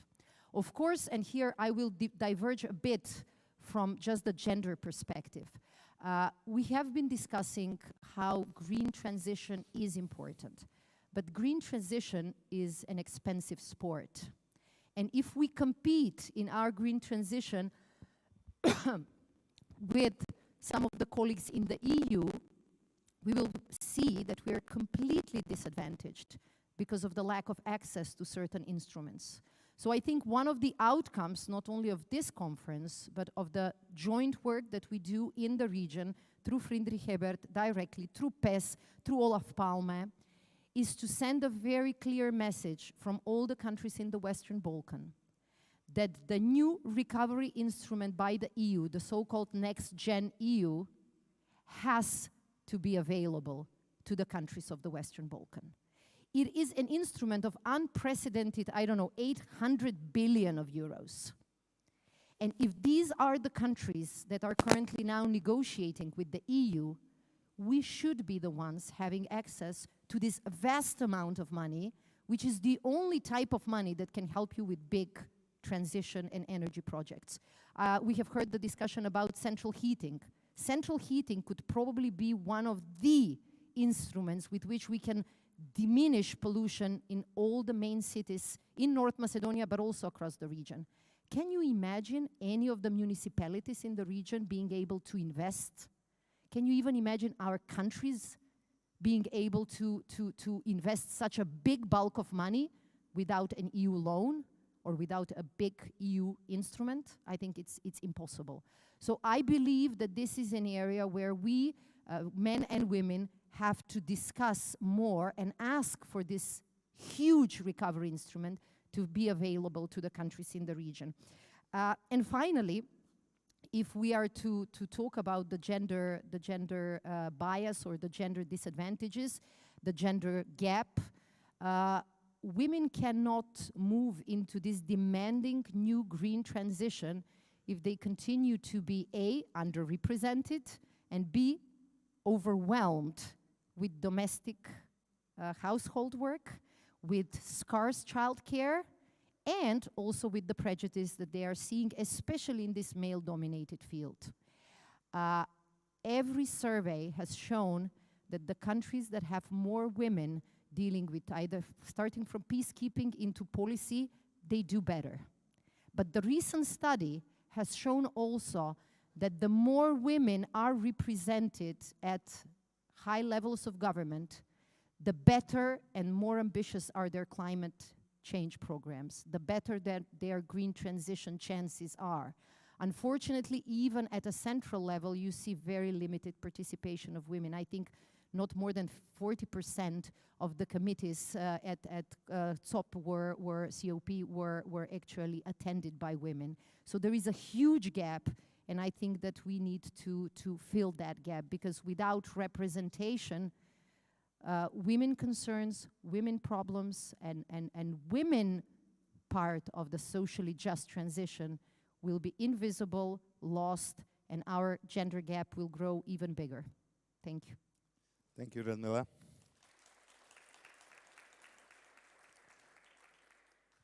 Ms. Zefi, how does the PES woman treat or sees the questions with the woman's representative of all levels of energy transition?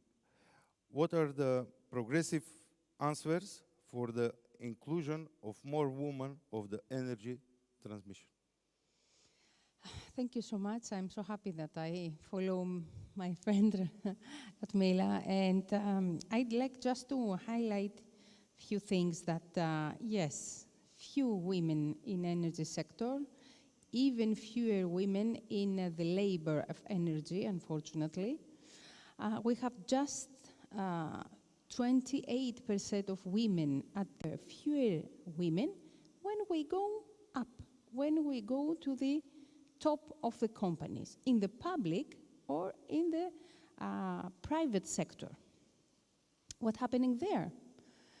First of all, we have women that think that I'm not feel that I am a leader in the energy sector specific. I have a recent research of McKinsey that they feel that I'm not, the right person to be the front, to be at the top, because the stereotypes are so hard, because we don't have any good role models, that we say, that a lot of women be in the first line.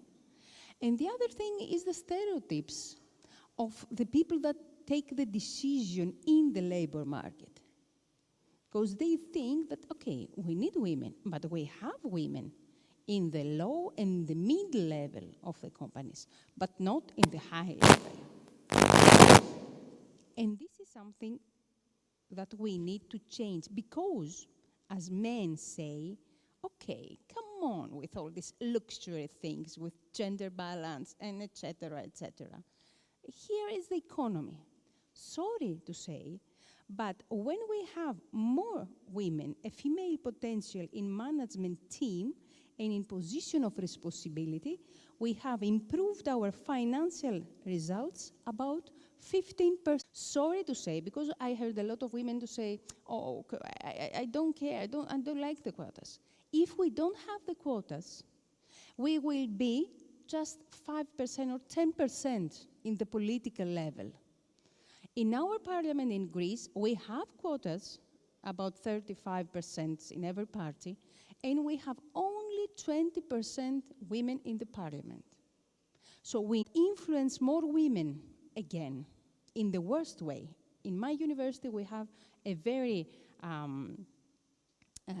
important research about how the climate crisis, the energy transition, and the effects of all this transformation influence men and women.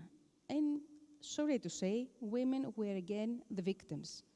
We have more effects, negative effects from the climate crisis in women, in our health, in our work, in the labor market, especially in the agriculture, especially in the tourism that here in Balkans is priorities for most of our countries. So we need to focus on that. And we need to work more integrated.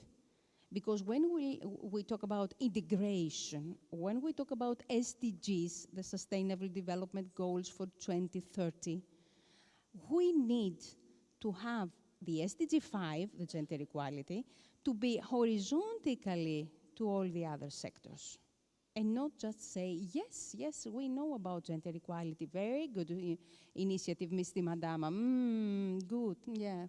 So, thank you that you say that it's good initiative, but we want to do this every day and to be part of this transformation and to be to have justice and democracy in our parties and in our everyday life.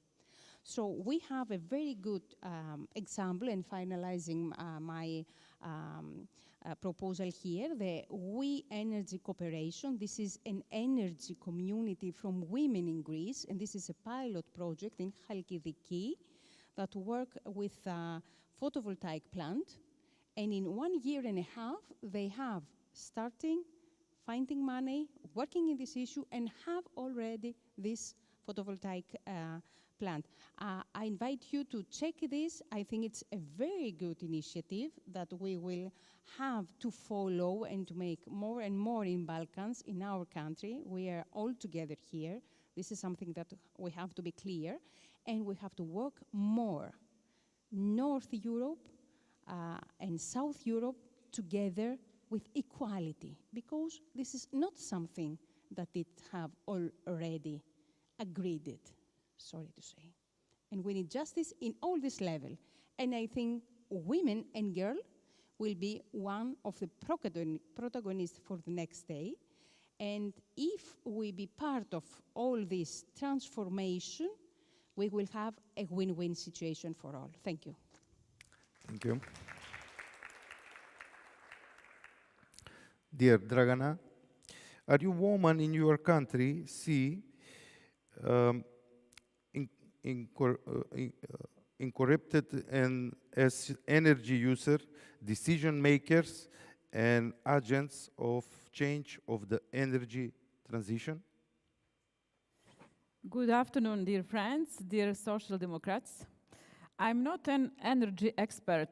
I'm not activist from a civil society organization or a journalist who investigates corruption and criminal affairs in Serbia, often related to the energy sector. However, I'm a politician, a member of parliament, and I will talk about this topic as a politician who has been fighting for full 10 years for freedom and human rights and against the autocratic and criminal regime that made Serbia a captured state.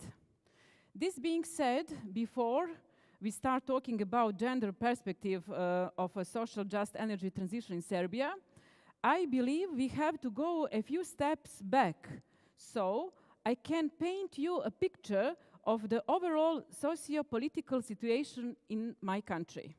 It is important for you to know that 3 months ago, some women's children were illegally kicked out of the kindergarten simply because these women and their husbands did not comply with the ruling party. This is a part of our reality in Serbia nowadays. Ruling regime uses children to get revenge against political dissidents. You should also know that a woman named Stanika Grigorijević died in a traffic accident the public believes was caused by a high-ranking official of the ruling party that wasn't convicted because someone deleted 2 crucial minutes from the video recording of the accident that shows who was driving the car. The court did not object to the fact that 2 crucial minutes are missing from the video, and the judge had given a final verdict that the official in question is not guilty. Maybe you should also hear from me that if you are a teacher, librarian, nurse, doctor, or lawyer, and if you want to work in the public sector in Serbia, you can only do so if you first join the ruling party. For years now in Serbia, you cannot get a job in the public sector if you are not a member of the Serbian Progressive Party. All mayors, all presidents of municipalities, all directors of public institutions are members of the same party. So, if there are local energy managers, they are certainly members of the ruling party. In Serbia, women are holding many of the most important positions in the country, but without any real power in their hands. They are not being asked about anything. They do not make decisions of any kind. They are there only because they are endlessly loyal to Aleksandar Vučić, President of Serbia. Today, the Prime Minister of our country is a woman, LGBT woman. More than 30 of the ministerial positions belong to women. Women held the position of Minister of Energy and Ecology in the past, but also in present government. The Republic Public Prosecutor is a woman. The Governor of the National Bank is a woman. There are 36% women in the Parliament of Serbia. But unfortunately, an outstanding number of women in the political life of Serbia did not democratize our country, nor did it affect the improvement of the quality of life and ordinary women. On the contrary, the fact that there is a significant number of women in leadership positions in Serbia means absolutely nothing to women in Serbia, because in a free, autocratic society like Serbia, these women, same as men, are only marionettes, puppets on strings controlled by the autocrat Aleksandar Vučić. These are women and men who do not work for the benefit of the citizens, but exclusively for the benefit of the one who appointed them to those positions, and they only answer to him. Most certainly, you should be aware that in the same parliament where we have 36% of women, female MPs were subjected to violence, sexist and misogynistic comments by MPs from the ruling party. This happened 2 weeks ago, and even the president and vice president of the National Assembly, and vice president is the woman, participated in this orchestrated violence. Knowing all this, when we talk about the gender perspective and social just energy transition in Serbia, we need to keep in mind the following facts. Serbia is not a free democratic country. It belongs to the group of non-free countries with a hybrid regime. Autocracy or stabilocracy has been a reality in Serbia for years, and this is not an assessment by us for Democratic Party, but rather an objective finding confirmed many times through research on various democratization indexes and dozens of scientific papers, as well as from reports of the European Commission, Freedom House, Reporters Without Borders, etc. Autocratic states do not progress or develop. These countries cannot offer sustainable and good solutions for their citizens because their political imperative is not to contribute to the welfare of society as a whole, but exclusively to work for personal gain of a few and stay in power as long as possible. That is why good solutions for specific problems are not possible in autocratic regimes. The only solution is to change the entire system. In order to talk about the social justice energy transition in Serbia, we must first of all bring justice, the rule of law, and democracy to all citizens in Serbia. We need to overturn the current criminal regime. There is no freedom without democracy. Without democracy, there is no rule of law. There is no social just energy transition without democracy. And finally, without democracy, there is no gender equality and equal opportunities for all. Thank you for your attention. Dear Fiore, what are the enter points of the government and private sector could support for the inclusion or more women in associate sectors? Thank you very much, and I'm so happy to be here. And yes, I agree with the previous speaker that if there's not a democracy, if there's not rule of law, then just transition cannot happen. So when we talk about just transition, we know that just transition is a socially just and inclusive transition, but this cannot be done without full inclusion and empowering of women. So we need to do that. And how we do that? Via the state or the government help, and also in coordination with the private sector. There are so many ways that different governments and different states decide to proceed. In case of Kosovo, Kosovo has decided to move towards not just a transition, but towards a just transition, which means that we are planning to decarbonize the sector, but also to gendering the sector. So decarbonization without gendering the sector cannot lead to a just transition in energy. So that's what we're trying to do in Kosovo. Regarding the decarbonization of sector, we have a very ambitious goal. We're planning to decarbonize the sector by 2050, and by 2031, we are planning to build 1,400 megawatts of wind and solar capacities and 340 megawatt hour battery storage.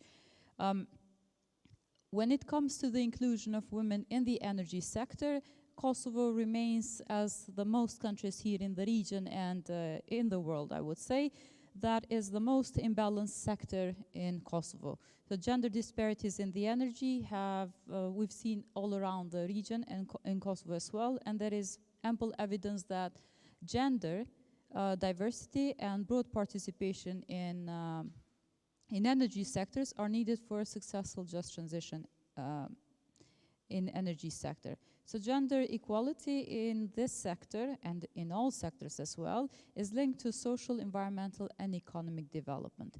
What we're doing as Kosovo to include more women in the energy sector is that we have undertaken some measures and implemented some policies to encourage more women to get into the energy sector. So first I would start with a strategy on energy that we are finalizing. The Energy Strategy 2022-2031. So this strategy has been, until now, it has been evaluated as one of the best strategies that Kosovo has produced. And unlike the policies and strategies of the past, this strategy includes a gender perspective, making this the first gender-sensitive strategy in Kosovo. In 2021, only 9% of all employees in the energy sector in Kosovo were women, which is very small percentage. Through the energy strategy, the government has set some targets, and for this, we are planning to increase the percentage up to 11% by 2024, and up to 25% by 2031. And this, how are we going to achieve this? We are intending to achieve this through trainings and higher education of women and girls, and also by cooperating with the private sector as well. So regarding the education and the trainings offered to women, the government has allocated 1,000 scholarships for girls studying in the fields of STEM. So because we believe that visibility of women in STEM is key to motivate girls to choose STEM as an education, and also women to work in STEM, and also it's a key to encourage women to pursue their careers in energy. The University of Pristina has created a Center for Energy and Sustainability, and this has been supported by the USAID and the University of Arizona.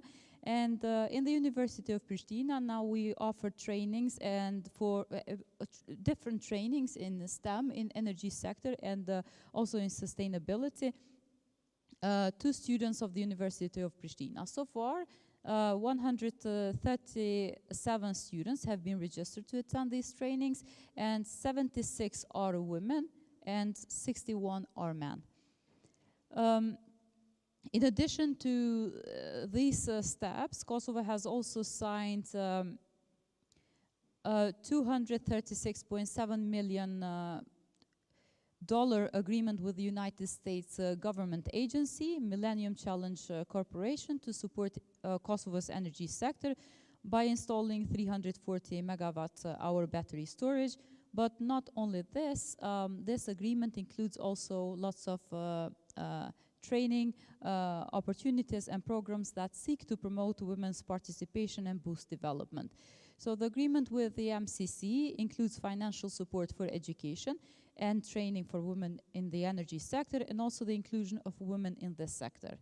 The agreement also contains subsidizing grants to support the private sector investments in the development of gender-friendly infrastructure and building a gender-diverse recruiting strategies.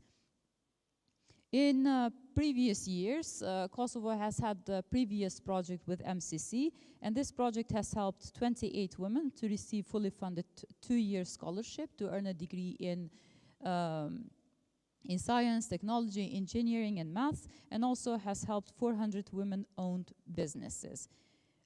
When it comes to the private sector, there is just a beginning of coordination with the private sector.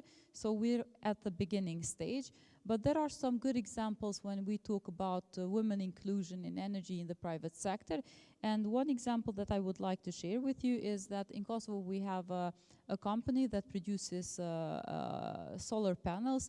And this company until now has 50 employees, and 25 of the employees are women, so 50-50. And there's a very good example that we need to replicate, and we need to implement it also in the public sector.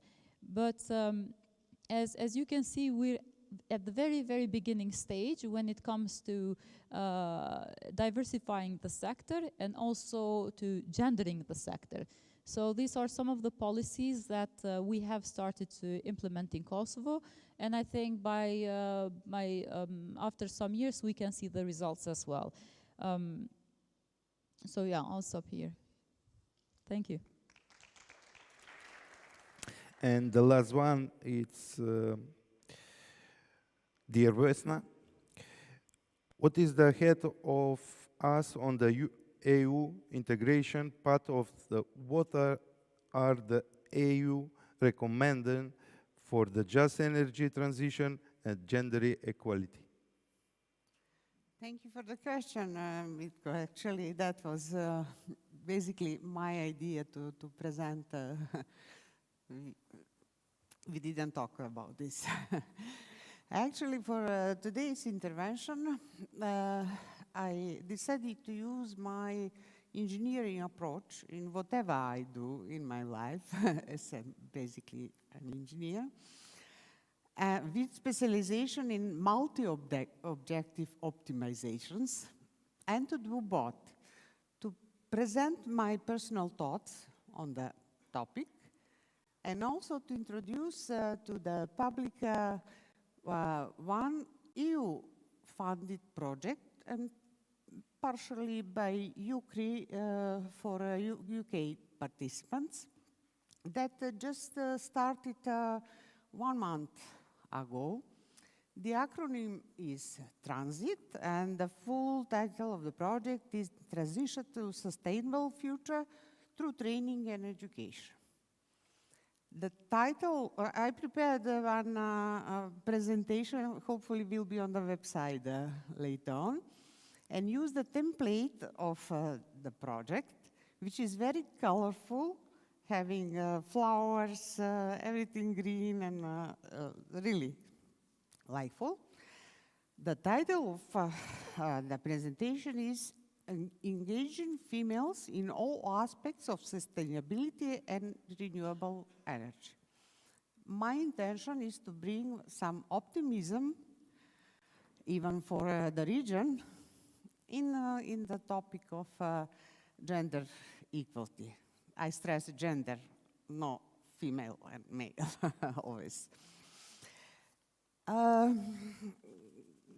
Let me say briefly about the project. There are 12 participants from 8 countries. At least 4 countries are from the region: North Macedonia, Montenegro, Serbia, and Croatia. The total budget is 2.5 million euros, and the content contains 6 work packages. I would like shortly to introduce to this audience actually the work package 4 with the title Society Engagement, Behaviors and Gender Disparities. And especially task 4.2, titled Considering and Monitoring Gender Balance in the Setting Up and Delivering the Structure Program. Of course, for inclusion of genders and for gender equality. The objectives of this task are continue gender disaggregating data and outcomes checks, and most importantly, attracting women in renewable energy and sustainability by teaching and engaging with sustainability of all forms of renewable energy. Among the activities within this task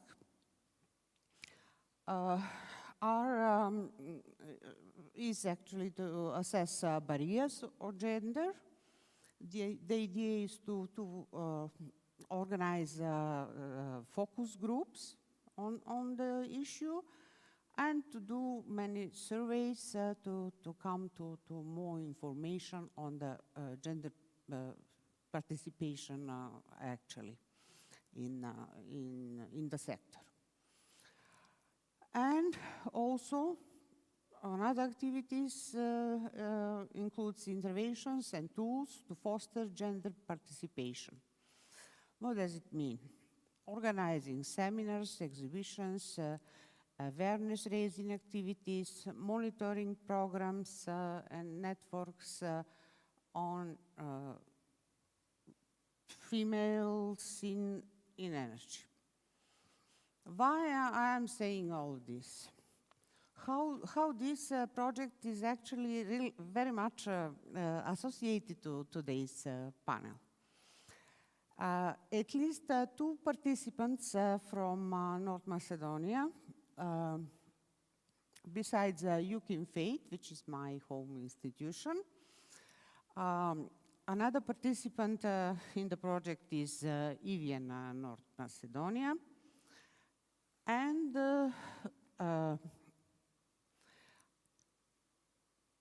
our friend, Selma Šehović from regional office of FES is a member of the advisory board of the project.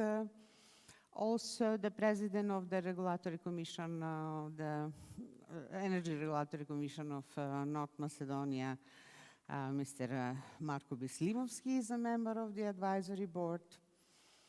My excellent colleague and friend, Professor Kristina Spasovska, Vice Rector of UKIM and President of the Engineering Institution of North Macedonia, and so on and so on. She has many titles. Officially supported the project and expressed intention to participate also. FES office in Skopje was colleagues from there were very happy hearing about this project and participation of Selma. So they told me they can't wait to start collaborating and working together, among other things also on the topic of gender balance. We also have from North Macedonia municipalities of Karpoš. Our colleague Ljupčo Dimov, who is advisor of the mayor, intervened to this. And also the mayor of Center, municipality of Center, Mr. Geracimski, also promised his support. So all of us being engaged in this project, and project will last for the next 3 years. Please expect many invitations coming from us to discuss the issue once we have some results from our investigation. I'm also really very excited about that.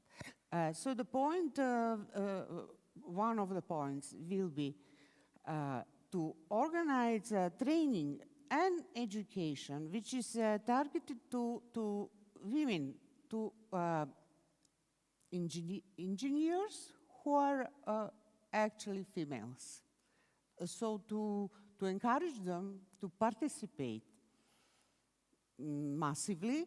What actually my colleague Christina is doing in collaboration with EVN Macedonia for many years, organizing important conference Women in Engineering, recently in energy or so. Maybe later on she will be kind to tell us a few words on that. Our further intention is to also collaborate with the Energy Community Secretariat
we have equal opportunities, really, especially considering education. Half of students in my class in higher years of Faculty of Electrical Engineering, Information Technologies in energy are women. And they are even better students than men. Why they're missing later on in the management of the energy companies, it's a topic for another meeting. Then let me mention increasing requirements for cybersecurity, one more word, and also considering the possibilities for genders as prosumers, given by the just transition and changes in EU legislation. Thank you very much. Thank you, Vesna. We have time for one question. Yes, please. Okay, thank you very much. Thank you for the panelists for a good discussion. Working in the activities Women in Energy many years, I will agree with our colleague from Greece that maybe the women are better students, better scientists, and better engineers. But then they are going up in the careers, they are disappear. And on the decision-maker positions, there is no many women. I have one question to be opened here. Does we need quotas in policy or in politics, in the companies to have this a balance between gender balance, or if some position to be obtained from the person who is good to be on this position. Maybe we need to work with the women that they can reach this position, not to be sure that 20% or 50% in some position must be women. I don't know that is good for quality. Maybe they will share my opinion. Maybe Radmila will take, because she is a politician a long time and have some experience on that. Thank you. Thank you. Yes, please. For the intervention, I think that the issues of quality is a very crucial issue for all of us, but it's also crucial for men, not only for women. So I think this is something that we agree, all of us. And we have to be the same for men and women. So when we have the gender balance, I hope to have today not women in energy, but men in energy. I prefer to have this title, but the issue is different. So the issue of quality, we need for our parties, for the companies, for the universities to be the first, of course. But we need to have also in our mind that women, they don't have the same opportunities and challenges to show what they have to do. And when in my party in Greece, they say most of the times, yes, we need the women, we need more women, but good women, active women, not women. Yes, but active and good men also, not only, just that. So, yeah, I agree. I agree, and as professors in university, I think we have a lot of women that they are very powerful, they are very smart as men, but when they finalize their study, they have in the back of their head, I need to have family now. This is not for men. This is not for men, unfortunately or fortunately. So we need to have governments to balance the whole situation with social policies to support the families, men and women, the families. And also, Radmila? Yes. Just to add to this, I will give you an anecdote, apropos meritocracy, because, I have been discussing quota for so long, I got bored with myself. Our present situation in Parliament, vis-a-vis local governments and the government, shows that without a quota, we're doomed. And we are doomed not because of lack of quality. I recently read an excellent book, I don't remember the title, but it is about a gender data gap that we don't know actually how big the problem is. And they have used the example of, I believe, a New York Philharmonic Orchestra. It was extremely gender disbalanced. Very few women were there. And suddenly, I don't know, 20 years ago, something changed. And when they went back and tried to analyze what led to this change, actually it was the introduction of auditions behind a curtain. So, it shows that actually if we are able to be fully meritocratic without assessing the candidate, whether she has a long or short hair, whether she looks good or not, whether she's overly dressed or not appropriately dressed, actually women have more chances. There is a statement that, as you said, in politics, the level playing field does not exist for women. I actually don't believe this is the case. I think the problem is much wider. It is not about politics only. It is about power. Power is not a female-friendly environment. And it is very difficult for all these great female students. I graduated too many years ago, and all the female students were better than the males, almost. Very few exceptions. And then somehow they disappeared. And the reason for this is also because when I looked around me, and I think I read this in the same book, you know, when you looked around you as a young woman, you could see men being the representative face of power.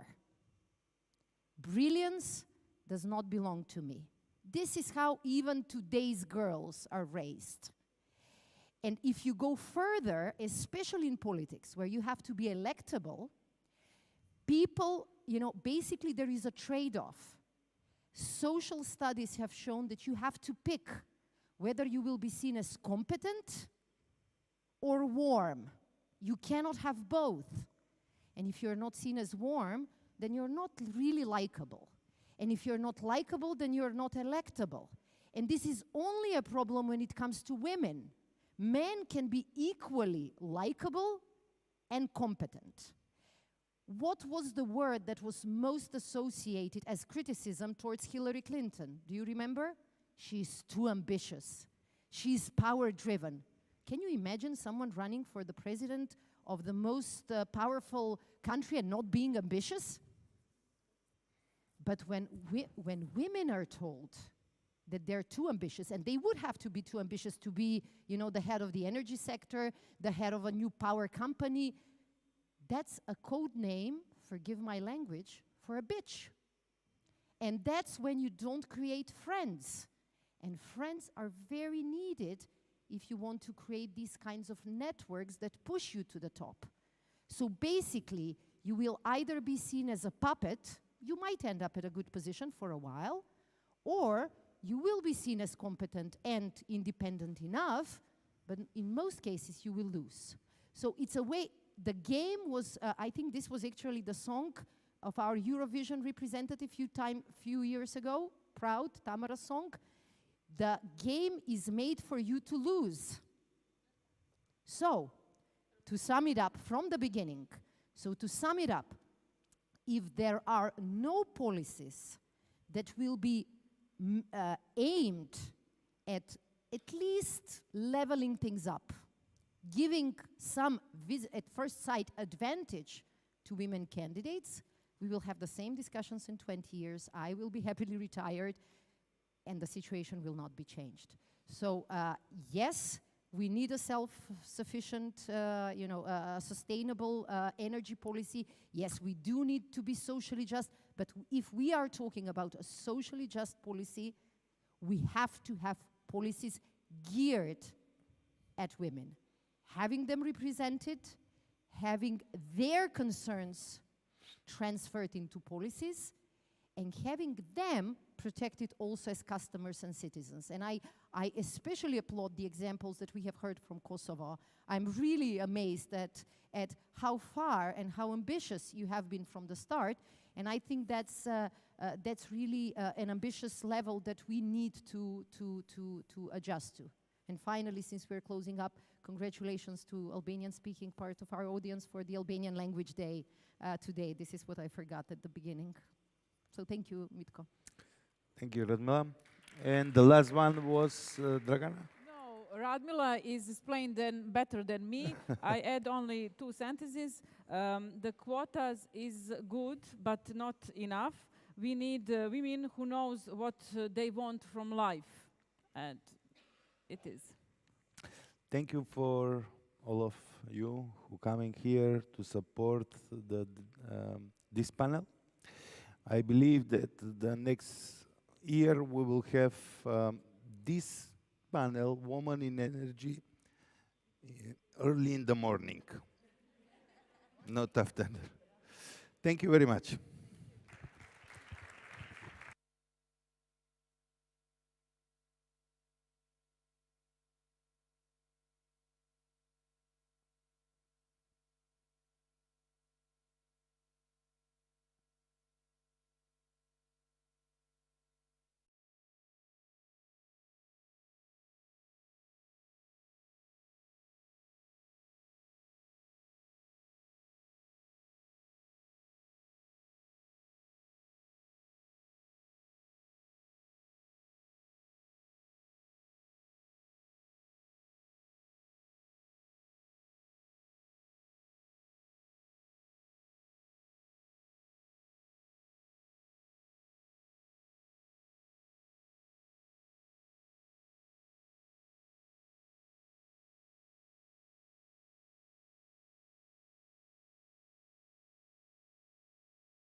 hello. Test, test, test, test, test. Yeah? I'm guessing it's good. Yeah. Let's go. Okay. Dear Oh. friends. Yep. Dear friends, dear like-minded fighters for greener tomorrow, allow me first and foremost to say my gratitude for you being able to get through this very long way. As organizers, we are fully aware that we put a full plate in front of you, and we ask you to pay your attention to a lot of things that were said. But we have to be aware of several issues. First, we have to be aware that combating climate change and utilizing of non-fossil sustainable energy are challenges that require strong and united both global and regional response. That means that having a green and united Western Balkans is of key importance, not only in the providing of the regional response, but also in doing our part in the continental, the European response, and in the global response. We also must recognize that the transition from fossil-based to renewable energy has not only have to be in the very near future, but also has to be socially just for all. Today, we had the opportunity to hear from first hands about the importance of giving the voice to progressive leaders, to progressive political leaders that are brave and dedicated enough in order to make these changes happen.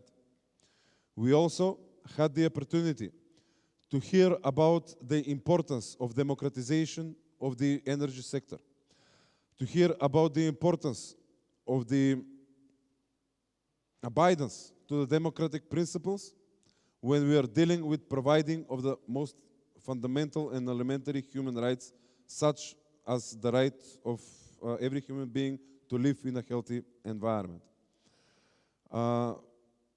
When we completed our lunch, we had the opportunity also to hear firsthand about the importance of the gender equality and the implementation of the gender perspective in the creation of the energy market and especially in the creation of the process of the green transition. We also had the opportunity to hear about the experiences from our brave local leaders and what they are doing in their respective local environments in order to help this process move along. Last but definitely not least, we heard about the dedication of the young political leaders and the young climate activists and how much energy they have to dedicate themselves into the field that unfortunately the older ones of us have forgotten or not treated seriously enough. And I won't take up any more of your time. I will let the floor to René. I will just like to say very briefly on my behalf, on behalf of our President Saša Dodevski, and on behalf of the Progress Institute for Social Democracy, I would like to thank everybody that was involved in the organization of this pretty complex event. Thank you very much.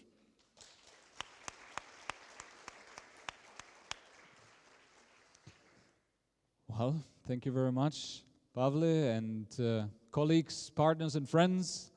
Before we conclude today's Socio-Ecological Forum with a farewell dinner, I would like just to say a few parting words. First of all, thank you very much for coming.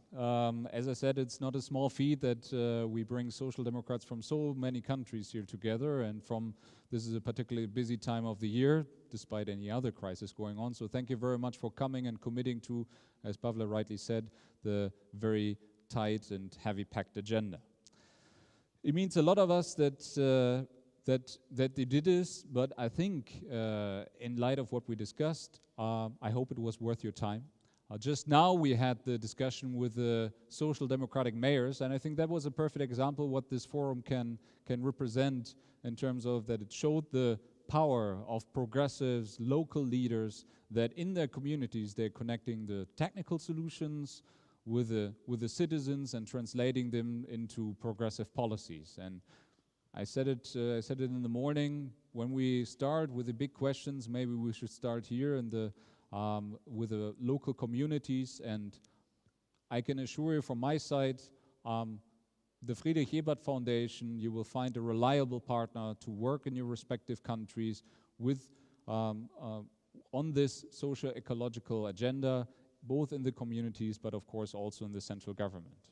Of course, this forum can only serve always as an accelerator. So we're very much looking forward by you meeting and reuniting with your partners and friends of new and old, that social democrats both within the Balkans and outside of the regions, that you take this forward, and we can, as of the next year, then we can take the spirit how to transform or how to address climate change in a socially just manner forward. My colleagues, as I said, in the offices are ready to establish, continue and expand our network in the field of socio-ecological transformation in the years to come, and looking forward to your cooperation. Some of my colleagues are here, and I can assure you that we have offices in all the countries that are represented by the Social Democrats here. Lastly, I would also like to thank our partner organizations. Well, Olof Palme Center, Jonas is busy elsewhere right now, but also then the Progress Institute, represented by Pavle. For us, this forum represents just the latest fruit of our enduring partnership, and we're looking very much forward to our continued partnership. Well, when I said last, I was actually lying, because now comes the last things. And I know that, as you can imagine, with the regional forum and stuff like this, there are many, many helping hands, but and involved in the organizing this forum. However, I would like to express my sincere gratitude to my team here from the Skopje office, Ivana, Nita, and Valon for making this forum happen. We're a small office compared to some others. We're just 4 persons here, but I think this forum showed again that with this stellar commitment that you show every day, and I'm very much grateful for, we can do great things, and I hope that you share my enthusiasm about the great work that my team is doing here.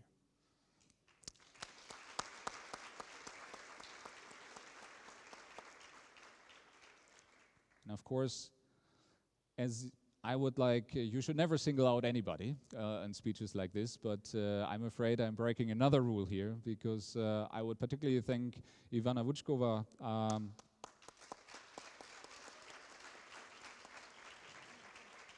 Without this forum, without your leadership, Ivana, this forum would not have materialized in the way it has, and I know that you went above duty, and your professionalism and dedication is something that I greatly admire, and so thank you very much. And I think everybody here can see your personal commitment to the issue. This is something very close to the heart, so thank you very much for all the work that you did this year and invested to make this forum happen.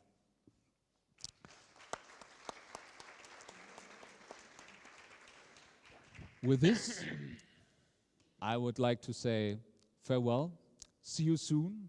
See you at the next forum 2023. At this point, I cannot look at Ivana, yeah, but there will, of course, this is meant as a standing forum where we will exchange. So thank you very much. I'm looking forward to our farewell dinner and meeting and connecting and saying, and discussing already the great things that you, without any doubt, are now planning in your heads. So with this, thank you very much for the forum. It was a great pleasure for us hosting you here, and see you soon. Bye.